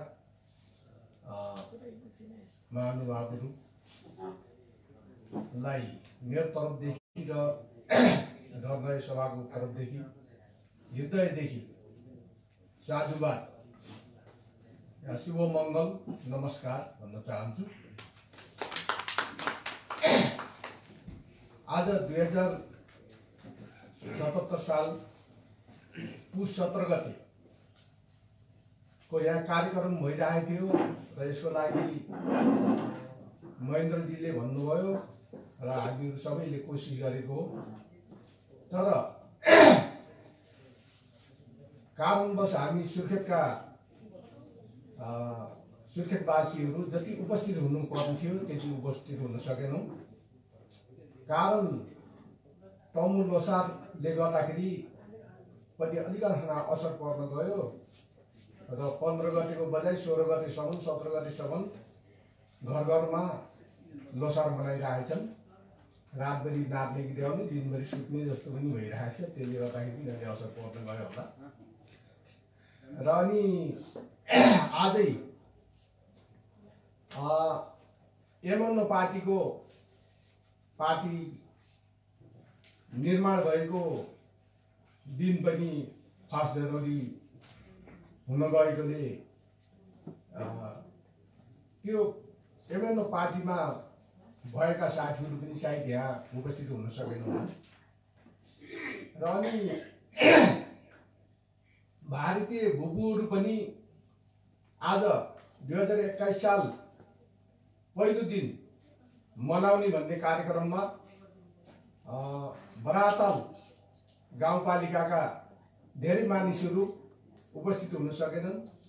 मलाई पनि उहाँ आउनुको लागि भन्नुभएको थियो, तर यहाँ हामीहरूको कार्यक्रम पहिले तय भइसकेको हुनाले म उहाँ उपस्थित हुन सकेन। र यहाँ हाम्रा सुर्खेतका बुबुहरू पनि कति उहाँ जानुभएको छ। आज उहाँ उनीहरूको पनि भारत सरकारबाट बस एम्बुलेन्सको माग गर्नुभएको थियो। त्यो के भयो कसो भयो भन्ने कुरामा छलफल गर्ने र अनि बुबु सैनिक सङ्गठन पनि गठन गर्ने भन्ने कार्यक्रम थियो। म उहाँ जान सकेन। र अब उहाँले भनेको कुराको बारेमा भन्नुपर्दाखेरि के छ भन्दाखेरि अब पहिला यहाँ हामीहरूको उसमा एमएस थापा गोरेबहादुर खपाङ्गीहरूले सुरुमा मगर सङ्घको स्थापना सुरु गर्नुभयो। त्यसको लगत्तै चुनावहरू हुन जान लाग्यो। त्यसपछि पार्टीको कार्यक्रम पनि भयो। त्यसो हुँदाखेरि त्यसमा के भयो त भन्दाखेरि अब पहिला मगर सङ्गठन गर्न उनीहरू आउनुभयो र पछि पार्टी गठन गर्न पनि उनीहरू आउँदाखेरि मगरको पार्टी भन्ने लान्छना लाग्न गयो। भन्दा त्योमा अब अरू जातिहरू त के भन्ने र मगरहरूले नै मगरको पार्टी भन्नेसम्म कुरा भोग्नु पर्यो। र त्यति भएर पनि मध्यवर्ती चुनावमा सुर्खेत जिल्लामा दोस्रो नम्बरसम्म आएको हो। र त्यसपछि जुतेर जानको बजाय फुटेर गएको जस्तो भयो। र एमएस थापा र खपाङ्गीज्यूको अलि मनमुटाउ भयो। त्यसले गर्दाखेरि त्यो हार्दै गयो। अब हामीहरूले हरेक पार्टीहरू खोलेर जाँदाखेरि हामीहरू जनजातिहरू अलग अलग टुक्रिरहेका छौँ। र जति पनि हामी जनजातिहरू छौँ जो कागजमा छ, कागजले भन्छ ओहो यो ठुलो छारी मुनि बस्यो भने फल खान पाइन्छ भनेर फल माथि आकाशतिर फल हेरेर बसेको छ। तर उनीहरूले सोचेन कि हामीले आफ्नो सानो बिरुवा लगाएर यसलाई छेकबार गरेर पानी हालेर ठुलो बनाएर यसको फल आफै खाउँ भनेर हाम्रो जनजातिले अहिलेसम्म सोचेको छैन। सोचेछ त पनि त्यो गर्नु मान्दैन। खपाङ्गीजीले के भन्नुहुन्थ्यो भन्दाखेरि फलामको तारले बाँधेर राखे पनि त्यसलाई हावाले हल्लाएर खैले खाएर त्यो छिनेर जान सक्छ। तर हाम्रो यो कन्सेप्ट दिमागलाई बाँध्यो भने त्यो छिन्न सक्दैन। त्यस्तै हामीहरूको हालत भइरहेको छ। र हाम्रा जस्तो जनजातिहरूको लागि उत्थान गर्नको लागि भनेर जनमुक्ति पार्टी उत्पत्ति भएको थियो। त्यसपछि जब जनजातिहरूले पार्टीहरूका जो जनजातिहरू थिए हरेक पार्टीमा उनीहरूले भने कि हामी जनजातिहरूको आवाज सुन्नुपर्छ नत्र हामी पार्टी त्याग गर्छौँ भनेर केन्द्रमा आवाज उठाए। अशोक राईले पार्टी छोड्नु पर्यो। तर कुनै जनजातिहरूले सहयोग दिएनन्। उनी पनि आखिरमा हारेर मधेसी पार्टीसित मिल्न जानु पर्यो। त्यतिखेर मैले भनेको जब हाम्रो जनजातिहरू एकजुट हुने भने त हामीले त्यसरी जित्छौँ। 80% छ, 80% एकजुट हुन्न भन्दाखेरि अब सब कोहीले भन्न लाग्यो मेरा यति वर्ष के अरे उ गरेको कोहीले क्या गरेको भन्दा आफ्नो आफ्नो धारणा गर्दाखेरि त्यो कुराहरू सफल हुन सकेन। जस्तै हिजो दमन सिजालीज्यूले भन्नुभएको थियो कम्युनिस्टका धेरै टुक्रा टुक्रा थिए, उनीहरू साना सानाहरू कम्युनिस्ट धारकालाई सबै एकजुट भएपछि उनीहरू सफल हुन सक्यो भने चाहिँ हामीहरू पहिला त के थियो भने जनजाति भन्नाले दलितहरू सामेल छैनन् भनेर भन्थे, तर हामीले होइन दलितहरू पनि यिनीहरू हिन्दू होइनन् हाम्रै जनजातिका हुन् भनेर भन्थे। अब खसानहरू पनि खस राज्य थियो, कुमाउँदेखि लिएर गण्डकसम्म के अरे खस राज्य के अरे माथि तिब्बतबाट लिएर बोधगयासम्म खस राज्य थियो। खसानहरू पनि के अरे मूलवासीहरू हुन् भनेर भन्दाखेरि उहाँहरू पनि होइन हामी त जनै लगाएको भनेर भन्थे भने अहिले त अब खसानहरू पनि के अरे हामी बर्मासा के अरे ब्राह्मणहरूकोमा पर्दैनौँ, हामी हिन्दू होइनौँ भन्न सुरु भएको छ। यस्तो समयमा सबै साना साना पार्टीहरू मिलेर एकजुट हुन सक्ने भने हामीहरू असफल हुने कुनै कारणै छैन। हामीहरू पक्का तरिकाले हामीहरू सफल हुन सक्छौँ। र जनमुक्ति पार्टीले जातीय जनसङ्ख्याको आधारमा समानुपातिक भनेर भन्नुभयो, तर त्यसलाई जब पछि माओवादको र के अरे 7 दलको सहमति भयो त्यतिखेर समानुपातिक त बनाए, अर्कै ढङ्गले प्रत्यक्ष अप्रत्यक्ष भनेर बनाए। त्यो गर्दाखेरि त्यो समानुपातिकको अर्थै भयो। समानुपातिक भनेको त जस्तो कुन क्षेत्रमा को लड्ने कसको जनसङ्ख्या ज्यादा छ त्यो जातिलाई जुनै पनि पार्टीले त्यसलाई टिकट दिनुपर्छ। यदि त्यो जाति के अरे छैन भने त्यसको के अरे कुनै हुन्न, महत्त्वै हुन्न। यस्तो किसिमको समानुपातिक भयो भने बल्ल हुन्थ्यो। जस्तो अहिले अध्यक्षज्यूले भन्नुभयो प्रत्यक्ष र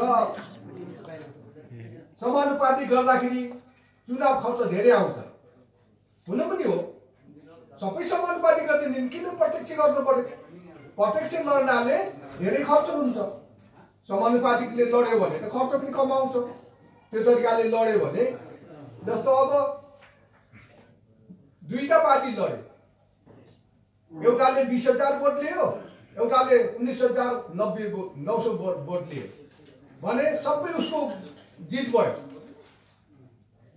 त्यो किसिमको नभएर समानुपातिक भनेपछि उसको पनि त जस्तो 19,000 भोट ल्याएको छ भने त उसको पनि त कोही हक पाउनु पर्यो। त्यो किसिमले हुनुपर्छ भन्ने कुरोहरू हो। र अब अहिले त अब धेरै जस्तो पार्टीहरूले दलितबाट लिएर खसानसम्मलाई सबलाई श्रीमती राखेको छ भने अब हामीहरू पछि हट्नु हुँदैन।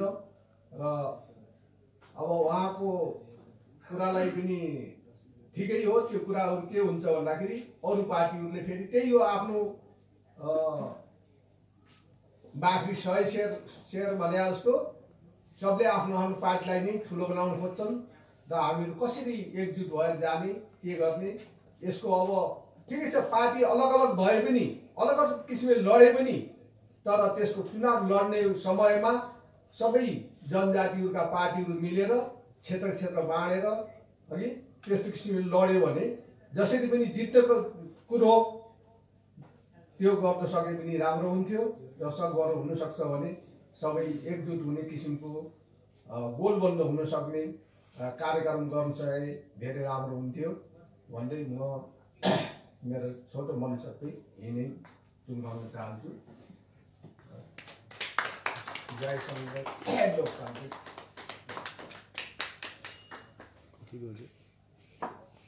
धन्यवाद सर।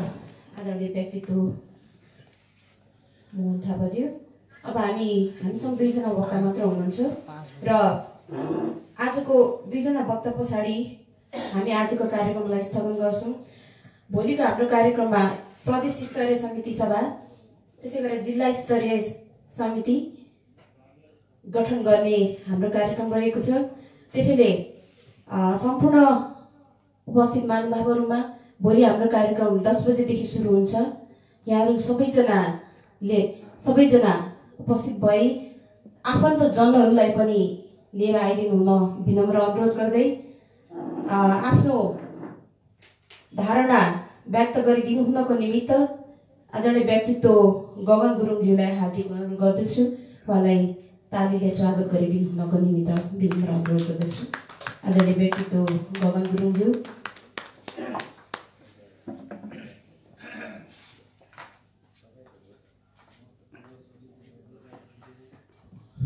धन्यवाद कार्यक्रम सञ्चालिकाज्यू र आज यस कार्यक्रमका अध्यक्षज्यू र हाम्रा प्रशिक्षकज्यू र सम्पूर्ण उपस्थित दाजुभाइ र दिदीबहिनीहरूमा तमी हेउलो छोजदी गुरुङ राष्ट्रिय परिषद जिल्ला कार्य समिति सुर्खेतको तर्फ र मेरो व्यक्तिगत तर्फबाट छ्याजालो नमस्कार न्यानो अभिवादन टक्राउन चाहन्छु। र यो कार्यक्रमलाई एकदमै राम्रो उहाँले यसरी आइदिनु भयो र यसलाई म एकदम हार्दिक नै स्वागत गर्न चाहन्छु। यो पहिला चाहिँ मैले सुरुमा एउटा थियो पहिले के सेतो मगुराइली भन्ने आएको थियो, त्यति बेला यस्तो गर्व लागेर आउँथ्यो मलाई अब चाहिँ हुने नै भयो है भन्ने लाग्थ्यो। त्यो बिचमा अहिले उहाँले सान्दर्भिक हुने जानुभयो। अब अलिकति बिचमा त्यस्तो टुट्दै बिचमा गएर हाम्रो के अरे यो हाम्रो जनजाति महासङ्घको केन्द्रीयका साथीहरू पनि निकै जल्दोबल्दोहरू हुनुहुन्थ्यो, उहाँहरू पनि बिचमा अन्तै फस्नु भयो। अब यस्तै उहाँ पनि भोलिहान फसेर जानुहुन्छ कि भन्ने हामीलाई यस्तो लाग्छ कि त्यो भोलिहान किनियो भन्ने कुराहरू लाग्छ। किन भन्दाखेरि मतलब एकदम हामीलाई चाहिँ सोच हो कि हामीले चाहिँ मैले हरेक यहाँनिर हाम्रो दिलबर वंशी हुनुहुन्छ मगरसँग अध्यक्ष, उहाँसँग म आउने बित्तिकै रिटायर हुने बित्तिकै मैले भन्थेँ होइन सर हामी झोला नबोकौँ, हाम्रो चाहिँ छुट्टै गरौँ। सुर्खेतमा 65 to 70 हजार हाम्रो मगर सङ्घको यहाँ चाहिँ जनसङ्ख्या छ, त्यस्तै अब गुरुङको छ, त्यस्तै हाम्रो दलितको छ, त्यस्तै खसानहरूको पनि छ। त्यो गऱ्यो भने त हाम्रो दैलेख सुकी अब कर्णाली प्रदेश नै सर्वकै जितिने खालको छ। मैले झोला नबोकौँ भन्ने त मेरो सुरुबाट नै हुन्थ्यो, तर बिचमा चाहिँ हामी साथी हो, हामी त अलपत्र हुन्छौँ। किन भन्दाखेरि एकचोटि गोरेबहादुर खपाङजीले पनि देखाइदिनु भयो, त्यस्तै गरेर अहिले भर्खर हाम्रै जनजाति महासङ्घका साथीहरूले पनि देखाउनु भएपछि कहिले काहीँ त्रास लाग्छ होइन, भोलि मान्छे स्याक्क कुर्सी पायो भने छोडिदिनु भयो भने त अलपत्र भइन्छ कि जस्तो लाग्छ क्या। त्यस कारण त्यो नछोडिदिनलाई यसलाई निरन्तर दिनको लागि एकदमै चाहिँ म प्रतिबद्धता छु। र यो कुराहरूलाई बुझेर गएपछि हामी चाहिँ भनौँ न प्रदेश र यो जिल्लाको उसमा पनि गर्नेछौँ, फेरि बसेर उहाँसँग व्यक्तिगत बात पनि गर्नेछौँ। यो कुरालाई निरन्तर दिनुभयो भने एकदमै हामीबाट सहयोगको यहाँले अपेक्षा गरे हुन्छ भन्ने म आश्वासन दिँदै उसलाई यही टुङ्गाउन चाहन्छु। धन्यवाद। धन्यवाद यहाँको प्रतिक्रियाको निम्ति। पक्कै नै हामी यहाँहरूको साथ छोड्ने छैनौँ भनेर प्रतिबद्धता गरेर हाम्रो अध्यक्षज्यू गइसक्नु भएको छ। यसै गरी आजको राजनीतिक एजेन्डाको बारेमा त्यो सुनेर यहाँलाई लागेको प्रतिक्रिया फिडब्याक दिनुहुनको निमित्त दिलबहादुर बन्सीजी जिल्ला अध्यक्ष मगर सङ्घका अध्यक्ष हुनुहुन्छ, उहाँलाई जोरदार तालीले स्वागत गरिदिनु हुनको निमित्त हार्दिक अनुरोध गर्दछु। अब हामी आजको कार्यक्रमको अन्त्यमा छौँ। भोलि बिहान हाम्रो कार्यक्रम निरन्तर हुने नै छ भन्दै उहाँलाई होइन प्लिज होइन ठिक छ उहाँलाई जोरदार तालीले स्वागत गरिदिनु हुनुको निम्ति हार्दिक अनुरोध गर्छु। धन्यवाद उदयज्यू। आज यस अन्तर्क्रिया कार्यक्रम प्रशिक्षण कार्यक्रमका अध्यक्षज्यू, त्यसै गरेर मञ्चमा आसीन सम्पूर्ण अतिथिज्यूहरू र विभिन्न जातीय सङ्गठनबाट आउनुभएका अध्यक्ष प्रतिनिधिज्यूहरूमा मेरो तर्फबाट र नेपाली मगर सङ्घ सुर्खेतको तर्फबाट यहाँलाई जोडले नमस्कार टक्राउन चाहन्छु। प्रतिक्रिया भनिसकेपछि म धेरै भन्न चाहन्न, केही कुरा सुझाव मात्रै मेरो आउनेछ। म पहिला प्रथम राम्रो पक्षमा के भन्न चाहन्छु भन्दाखेरि यहाँ सङ्घीय लोकतान्त्रिक मञ्चले सबैभन्दा शिल्पी जाति र खसान जाति हामी भन्छौँ, क्षेत्री पनि भन्छौँ, सायद अलिकति नबुझेर पनि होला। र खसान जाति मैले त अझै के भन्न चाहन्थेँ भने मेरो विचारमा हो भने यो प्रदेश मगराज खसान प्रदेश हुनुपर्ने मेरो सोचमा हो भने त्यसले गर्दाखेरि उहाँहरूलाई समेट्नु भएको छ।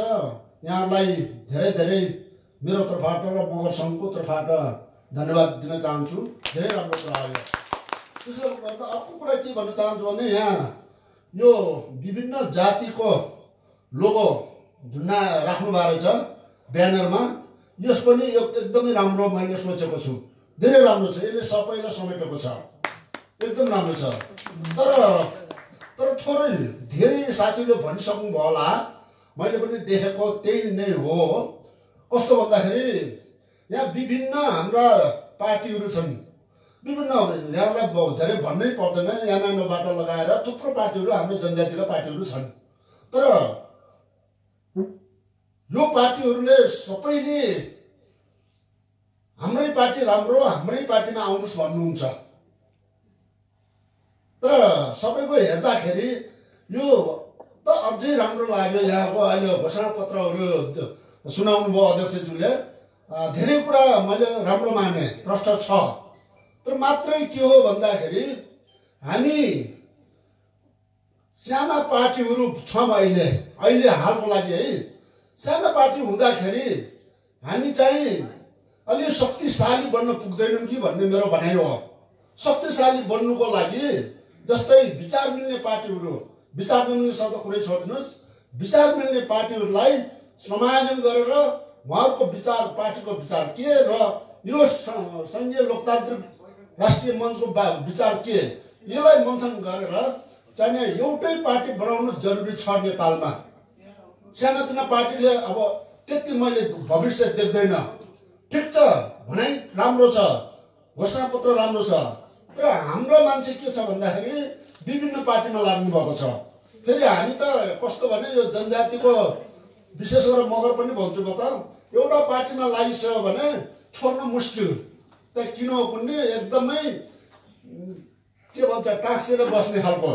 त्यो भए हुनाले म के भन्छु भन्दा यहाँलाई मेरो सुझाव, यदि यो विचार मिल्ने पार्टी सबै एउटा ठाउँमा आउन सक्छ भने मेरो तर्फबाट र नेपाल मगर सङ्घ सुर्खेतको तर्फबाट र नेपालै पनि भन्न चाहन्छु म ले कतिसम्म मैले बनाउन सक्छु, मैले पहल गर्न सक्छु, म यही मैले यहाँलाई उद्घोष गर्न चाहन्छु। यति भन्दै यहाँ अलिकति हाम्रो धर्मोदयको अध्यक्षज्यूले भनिसक्नु भएको छ, थोरै भयो मान्छे हो, त्यो पनि म स्वीकारेको छु। यहाँहरूलाई मेरो तर्फबाट पनि फेरि सरी भन्न चाहन्छु। किन भन्दा यहाँ दलित थुप्रो हुनुहुन्छ, यो जनजाति थुप्रो हुनुहुन्छ, हुँदाहुँदै पनि यति जम्मा गर्न सकिएन। आज विविध कारण पनि भनिसक्नुभयो। र अर्को कारण के हो भन्दाखेरि यहाँ थुप्रो अलि पार्टीका साथीहरू हुनुहुन्थ्यो, म पनि हुनु त होला, एउटा पार्टी त होला, विचार होला, तर पनि उहाँहरू गएर हिँडिहाल्नु भयो। यो अलिक गलत छ कि मैले त त्यो भन्छु। सुन्ने हो, सबैको सुन्ने, विचार विश्लेषण आफूले गरेर लाग्ने हो र राम्रो छ यो पार्टी। मैले यति भन्दै यहाँबाट बिदा चाहन्छु। हस्, धन्यवाद। एकदमै खुसी लाग्यो उहाँको पोजिटिभ प्रतिक्रियाको लागि। सुर्खेत आएको के भन्ने, अब केही सफल जुन उद्देश्यले आएका छौँ त्यो पक्कै पनि सफल हुन्छ भन्ने हामीलाई लागिरहेछ। यसै गरी भोलि हामी फेरि पनि दोहोऱ्याउन चाहे, भोलि 10 बजी यही कार्यक्रमलाई हामी निरन्तरता दिनेछौँ। यहाँ सम्पूर्ण महानुभावहरू फेरि पनि आइदिनु हुनको निमित्त, हामीलाई सुनिदिनु हुनको निमित्त र यहाँहरूको विचारहरू राखिदिनु हुनको निमित्त म हार्दिक अनुरोध गर्दै यतिन्जेलसम्म हामीलाई सुनिदिनु भएकोमा धन्यवाद दिनको निमित्त म सङ्घीय लोकतान्त्रिक राष्ट्रिय मञ्चकी सचिव तथा सङ्घीय महिला मञ्चकी अध्यक्ष श्री इन्दिरा मेनाङज्यूलाई हार्दिक अनुरोध गर्दछु।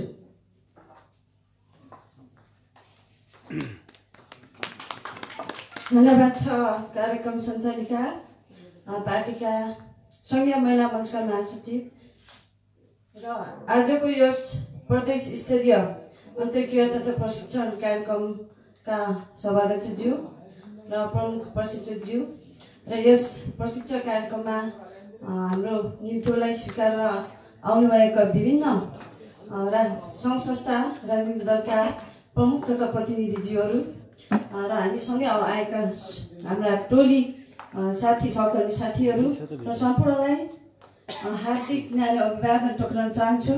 स्वीकार्नुहोस् लिम्बुवानी सेवारो सङ्घीय अभिवादन। र आज हामी कार्यक्रम अन्त्यतिर आइसकेका छौँ र म धेरै कुरा भन्न चाहन्न। हाम्रो पार्टीको सङ्घीय लोकतान्त्रिक राष्ट्र मञ्चको राष्ट्रिय राजनीति सम्बन्धी तथा पार्टीको एजेन्डाहरू प्रस्तावित एजेन्डाहरू पनि यहाँहरूले सबै सुनिसक्नु भएको छ र यो पार्टी कसरी अगाडि बढ्ने र हामी सम्पूर्ण पीडित उत्पीडित आदिवासी सम्पूर्ण पीडित पक्षका समुदायहरू कसरी अगाडि बढ्न सक्छ भन्ने अवधारणाहरू सुनिसक्नु भएको छ र यसै कुराहरू मनन गर्दै हामी यो हजुरहरूमाझ यो विनम्र अनुरोध गर्दछौँ, तपाईँ हामी सबै एक भएर एकचोटि अब यो देशलाई बनाउने जिम्मेवारी भूमिका हामी पनि निर्वाह गराउने आग्रह गर्न चाहन्छु। र आज हाम्रो कार्यक्रम समाप्त भएको छैन, स्थगन मात्रै हुन्छ र भोलि प्रदेश स्तरीय कमिटी अथवा जिल्ला स्तरीय गर्ने जुन हाम्रो धोको छ त्यो पुरा गरिदिनुहोस् र भोलि चाहिँ सबै कुरालाई थाती राखेर केही यो हामी अहिले यो देशको परिस्थिति र अवस्था अनुसार कसरी अगाडि बढ्नुपर्छ होला भन्ने गहन अध्ययन मनन गरेर भोलि तपाईँहरूका आफन्तहरूलाई र अझै धेरै उपस्थिति दिएर भोलि चाहिँ जसरी भए पनि प्रदेश कमिटी एउटा गठन गर्ने हाम्रो धोको तपाईँ हामी मिलेर अगाडि बढ्ने जुन हाम्रो सपना छ त्यो पुरा गरौँ भन्ने म आग्रह गर्न चाहन्छु हाम्रो पार्टीको तर्फबाट। र यतिन्जेलसम्म आफ्नो समयकोलाई व्यस्तताको बावजुद पनि यी महत्त्वपूर्ण भनाइहरू तपाईँले सुनिदिनु भएकोमा सम्पूर्ण उपस्थितहरूलाई हाम्रो सिङ्गो पार्टीको तर्फबाट र महिला मञ्चको तर्फबाट हार्दिक धन्यवाद टक्राउन चाहन्छु। धेरै धेरै धन्यवाद दिन चाहँदै भोलि पनि फेरि यहाँ हाम्रो भेट हुनेछ र एउटा सशक्त एउटा प्रदेश स्तरीय र जिल्ला स्तरीय कमिटी गठन हुन्छ भन्ने आशाका साथ म स्टेजबाट बिदा हुन चाहन्छु। हवस् त, सेवाहरू नमस्ते। धन्यवाद सदस्यज्यू। अब हामी कार्यक्रमको साँच्चीकै अन्तिम फेजमा छौँ। अब इतिहासको लामो कालखण्डदेखि जातीय विभेद छुवाछुत त हामीले भोग्दै आएको छौँ।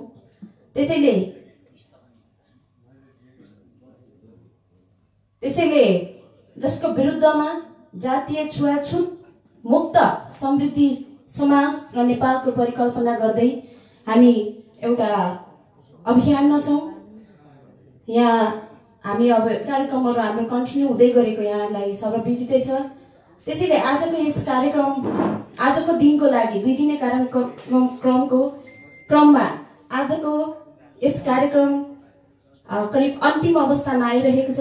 कार्यक्रम सञ्चालन गर्ने क्रममा मबाट भएको त्रुटिहरूलाई यहाँले औँल्याइदिन हुन अनुरोध गर्दै र केही गल्तीहरू भएकोमा क्षमा प्रार्थी हुँदै यहाँहरू सामु कार्यक्रमलाई स्थगन गरिदिनु हुनको निमित्त आजका सभाध्यक्ष सङ्घीय लोकतान्त्रिक राष्ट्रिय मञ्चका केन्द्रीय अर्थ सचिव विष्णु यक्षजीलाई हार्दिक अनुरोध गर्दै म यहाँहरूबाट फेरि पनि भेट्ने, भोलि त तुरुन्तै भेट्ने, त्यसपछि बारम्बार भेट्ने र एउटा गोलबद्ध भएर फेरि पनि सङ्घर्ष गर्ने प्रतिबद्धता गर्दै यहाँहरूबाट बिदा हुन चाहन्छु।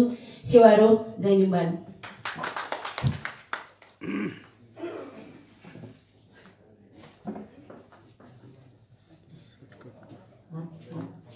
धन्यवाद छ यस कार्यक्रमका सञ्चालिका सङ्घीय लोकतान्त्रिक राष्ट्रिय मञ्चका सङ्घीय अर्थ सचिव गङ्गा लिम्बू हाङसङज्यूलाई।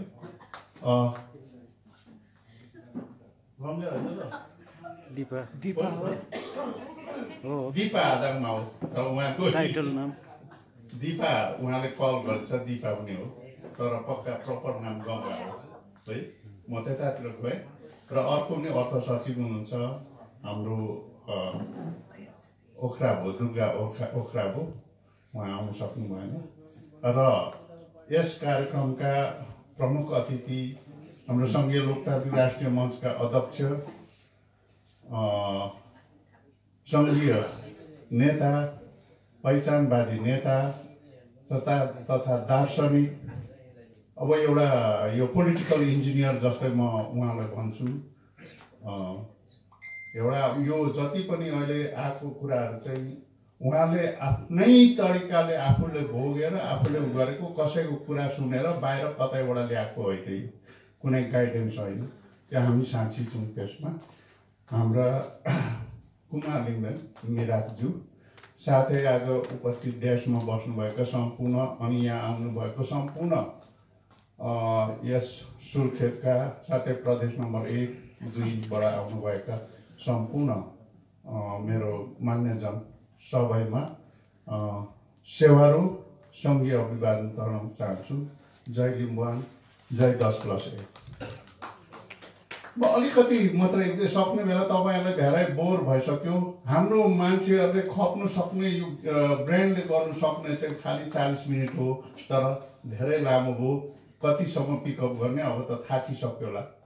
यो थाकेको बेला भए तापनि अब यो पहिलो दिन भएको हुनाले तपाईँहरूलाई एकदम यो लाउजी बोर होस् भनेर नै तपाईँहरूलाई चाहिँ यो अविस्मरणीय होस् भनेर हामी चाहिँ अलिकति कुरा गर्दैछौँ। र हामीले एउटा कुरा हामीले कम्ब्याट एप्रिसिएसन गर्दाखेरि अथवा ब्याटल एप्रिसिएसन गर्दाखेरि के गर्ने, ब्याटल प्रिपरेसन गर्दाखेरि के गर्नुपर्ने छ भने हाम्रो शत्रु कतिको शक्तिशाली छ र उसकोसँग के हतियार छ, हामी कतिको शक्तिशाली छौँ र हामीसँग के हतियार छ र हाम्रो कमजोरीपन के हो, यति चाहिँ बुझ्न आवश्यक छ। हाम्रो शत्रु ओपोनेन्टसँग शक्तिशाली उसको चाहिँ वेपन के छ त भन्दाखेरि उसले चाहिँ सबभन्दा पहिले आश्वासन देखाउँछ, लोभ देखाउँछ, अलिक दिएको जस्तो देखाउँछ, अनि भएन डर देखाउँछ, भएन धम्की देखाउँछ। तपाईँको छोरालाई पढाउनु पर्छ कि पर्दैन, तपाईँको छोरालाई कुनै काम दिनुपर्छ कि पर्दैन, सबै हाम्रोमा छ, तिमीहरूको अन्याय पर्यो भने हामी गरिदिन्छौँ भनेर एउटा आश्वासन, लोभ, डर, धम्कीहरू दिन्छ।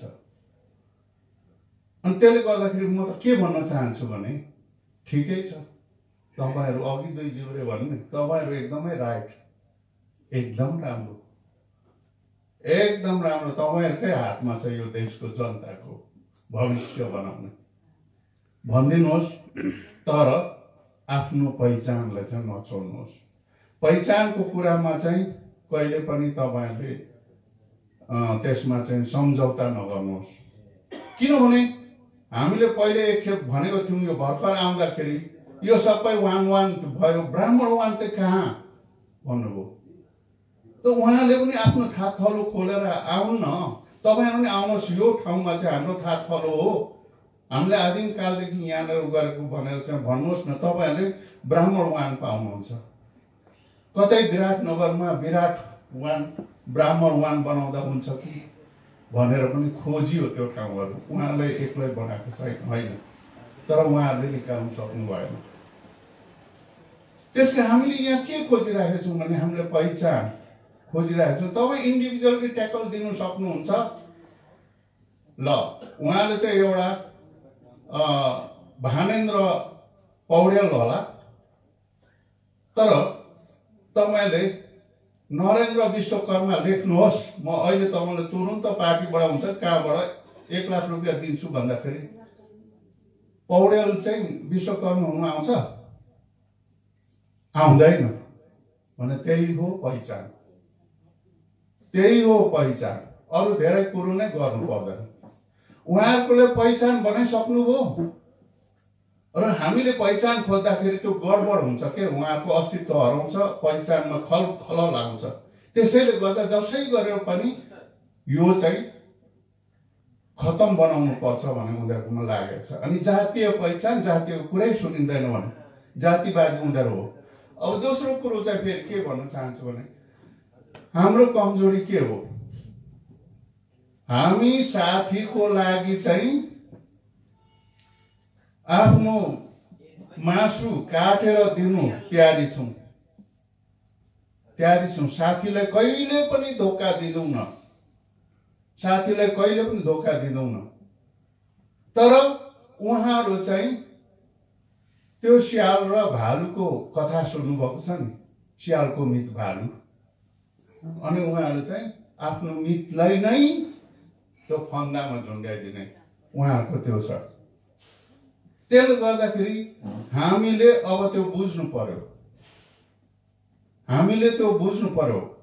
हामीलाई किनभने सङ्घीय लोकतान्त्रिक राष्ट्रिय मञ्च किन यस्तो भयो त भन्दा, किन यति साह्रो लाग्यो त भन्दाखेरि सबै समुदायहरू अन्यायमा परिरहेछन्, अत्याचारमा परिरहेछन्, दमनमा परेका छन्। हामीले अघि पनि अध्यक्षज्यूले कुरा राख्नुभयो, केही सहयोग गर्न सकिएन किनभने हामीसँग पावर छैन। जब पावर ब्यालेन्स हुन्छ अनि मात्रै इक्वल जस्टिस हुन्छ। पावरै छैन भने उहाँ वकिल साहबले हेर्दै हुनुहुन्छ। म चाहिँ जब पावरै छैन भने त्यो इक्वल जस्टिस हुँदैन, एकापट्टि ढल्केर जान्छ। त्यसकारण शक्ति हुनु पर्यो। अनि अब हामीले शक्ति जेनेरेट गर्नु पर्यो। त शक्ति जेनेरेट गर्दाखेरि कसरी भन्दाखेरि अरू चिज एमाले हौँ, काङ्ग्रेस हौँ, माओवादी हौँ, राप्रपा हौँ, राजवादी हौँ, तर हामीले शक्ति जेनेरेट गर्नुको लागि एउटा चुनाव चिन्हमा चाहिँ हामी जाउँ र भोलि फेरि आफ्नो आफ्नो ठाउँमा जाउँ। अनि कति राम्रो छ, जस्तै यो सुर्खेतको लागि पूर्व लिम्बुवानको मान्छे लिम्बू आएर यहाँ उठाउँदैन, किनभने यहाँकै मान्छे उठ्नु पर्यो, यहाँकै मान्छे हुनु पर्यो, यहाँकै मान्छेले गर्नु पर्यो। यति राम्रो छ, दुईटा झन्डा दिएको छ, पावर त्यो शक्ति दिएको छ। त्यसकारण हामीले आफ्नो हामी आफ्नो जस्तै मेरो विष्णु कुमार यक्सो भने मैले विष्णु कुमार यक्सो भन्नु पाउँदिनँ। कतिको अन्याय छ त। यहाँ तमुवान प्रदेश भन्नु पाइँदैन। यो ऐतिहासिक नाम हो, यो सभ्यताको नाम हो, यो भूगोलको नाम हो, होइन? त्यसको त्यति भन्नु पाइँदैन। अघि पनि अध्यक्षज्यूले भन्नुभयो कि यो पहिचान सहितको संहितामा के आउँछ भन्ने कुरा, त्यो कुरो गर्नुभयो। अब मेरो आफ्नै पहिचान दिनु पर्दाखेरि म ब्रिटिस आर्मीको वारन्ट अफसर हो। मलाई ब्रिटिस सरकारले मेरो श्रीमती मलाई घर दिन्छ, मलाई भत्ता दिन्छ, महिनामा यसो 1,50,000 जस्तो पनि कमिन्छ उहाँ बस्यो। तर के त्यो 1,50,000मा झुन्डिएर बस्ने त? मान्छे भएपछि एउटा समुदायको लागि के गरौँ, एउटा राष्ट्रको लागि के गरौँ। यहाँ राष्ट्रको लागि गर्नुको लागि ठुलो मान्छे चाहिँदैन, ठुलो समुदाय चाहिँदैन। हामी जस्तै सानो सानो समुदायहरू जोडेर एउटा राष्ट्र बनाउन सकिन्छ भन्नेले गर्दाखेरि यो काममा लागेको छ, हिँडेको छ। सकौँ नसकौँ अबको आफ्नो तर्फबाट प्रतिकार गरौँ, हामी अन्यायको विरुद्ध लडौँ, सके पनि नसके पनि। हामी भूपू सैनिकले ब्रिटिसलाई मुद्दा लगाउँछौँ भन्दाखेरि हात्तीको मुखमा 0 भन्थ्यो, तर हामीले ब्रिटिस सरकारले मुद्दा जित्यौँ त। त्यसकारण एकता हुनुपर्छ हाम्रोमा। त्यो एकता कहाँबाट आउँछ, शक्ति कहाँबाट आउँछ? भोटबाट। प्लिज तपाईँहरूले खानुहोस्, गर्नुहोस्। अब उनीहरूले धोका दिन्छ भने हामी मात्रै साथी साथी भनेर हुन्छ? मैले 1-2 जना साथीहरूले पहिले भने सांसदमा उठ्दै गरेको साथीहरूलाई, होइन यस्तो पनि प्रत्यक्षमा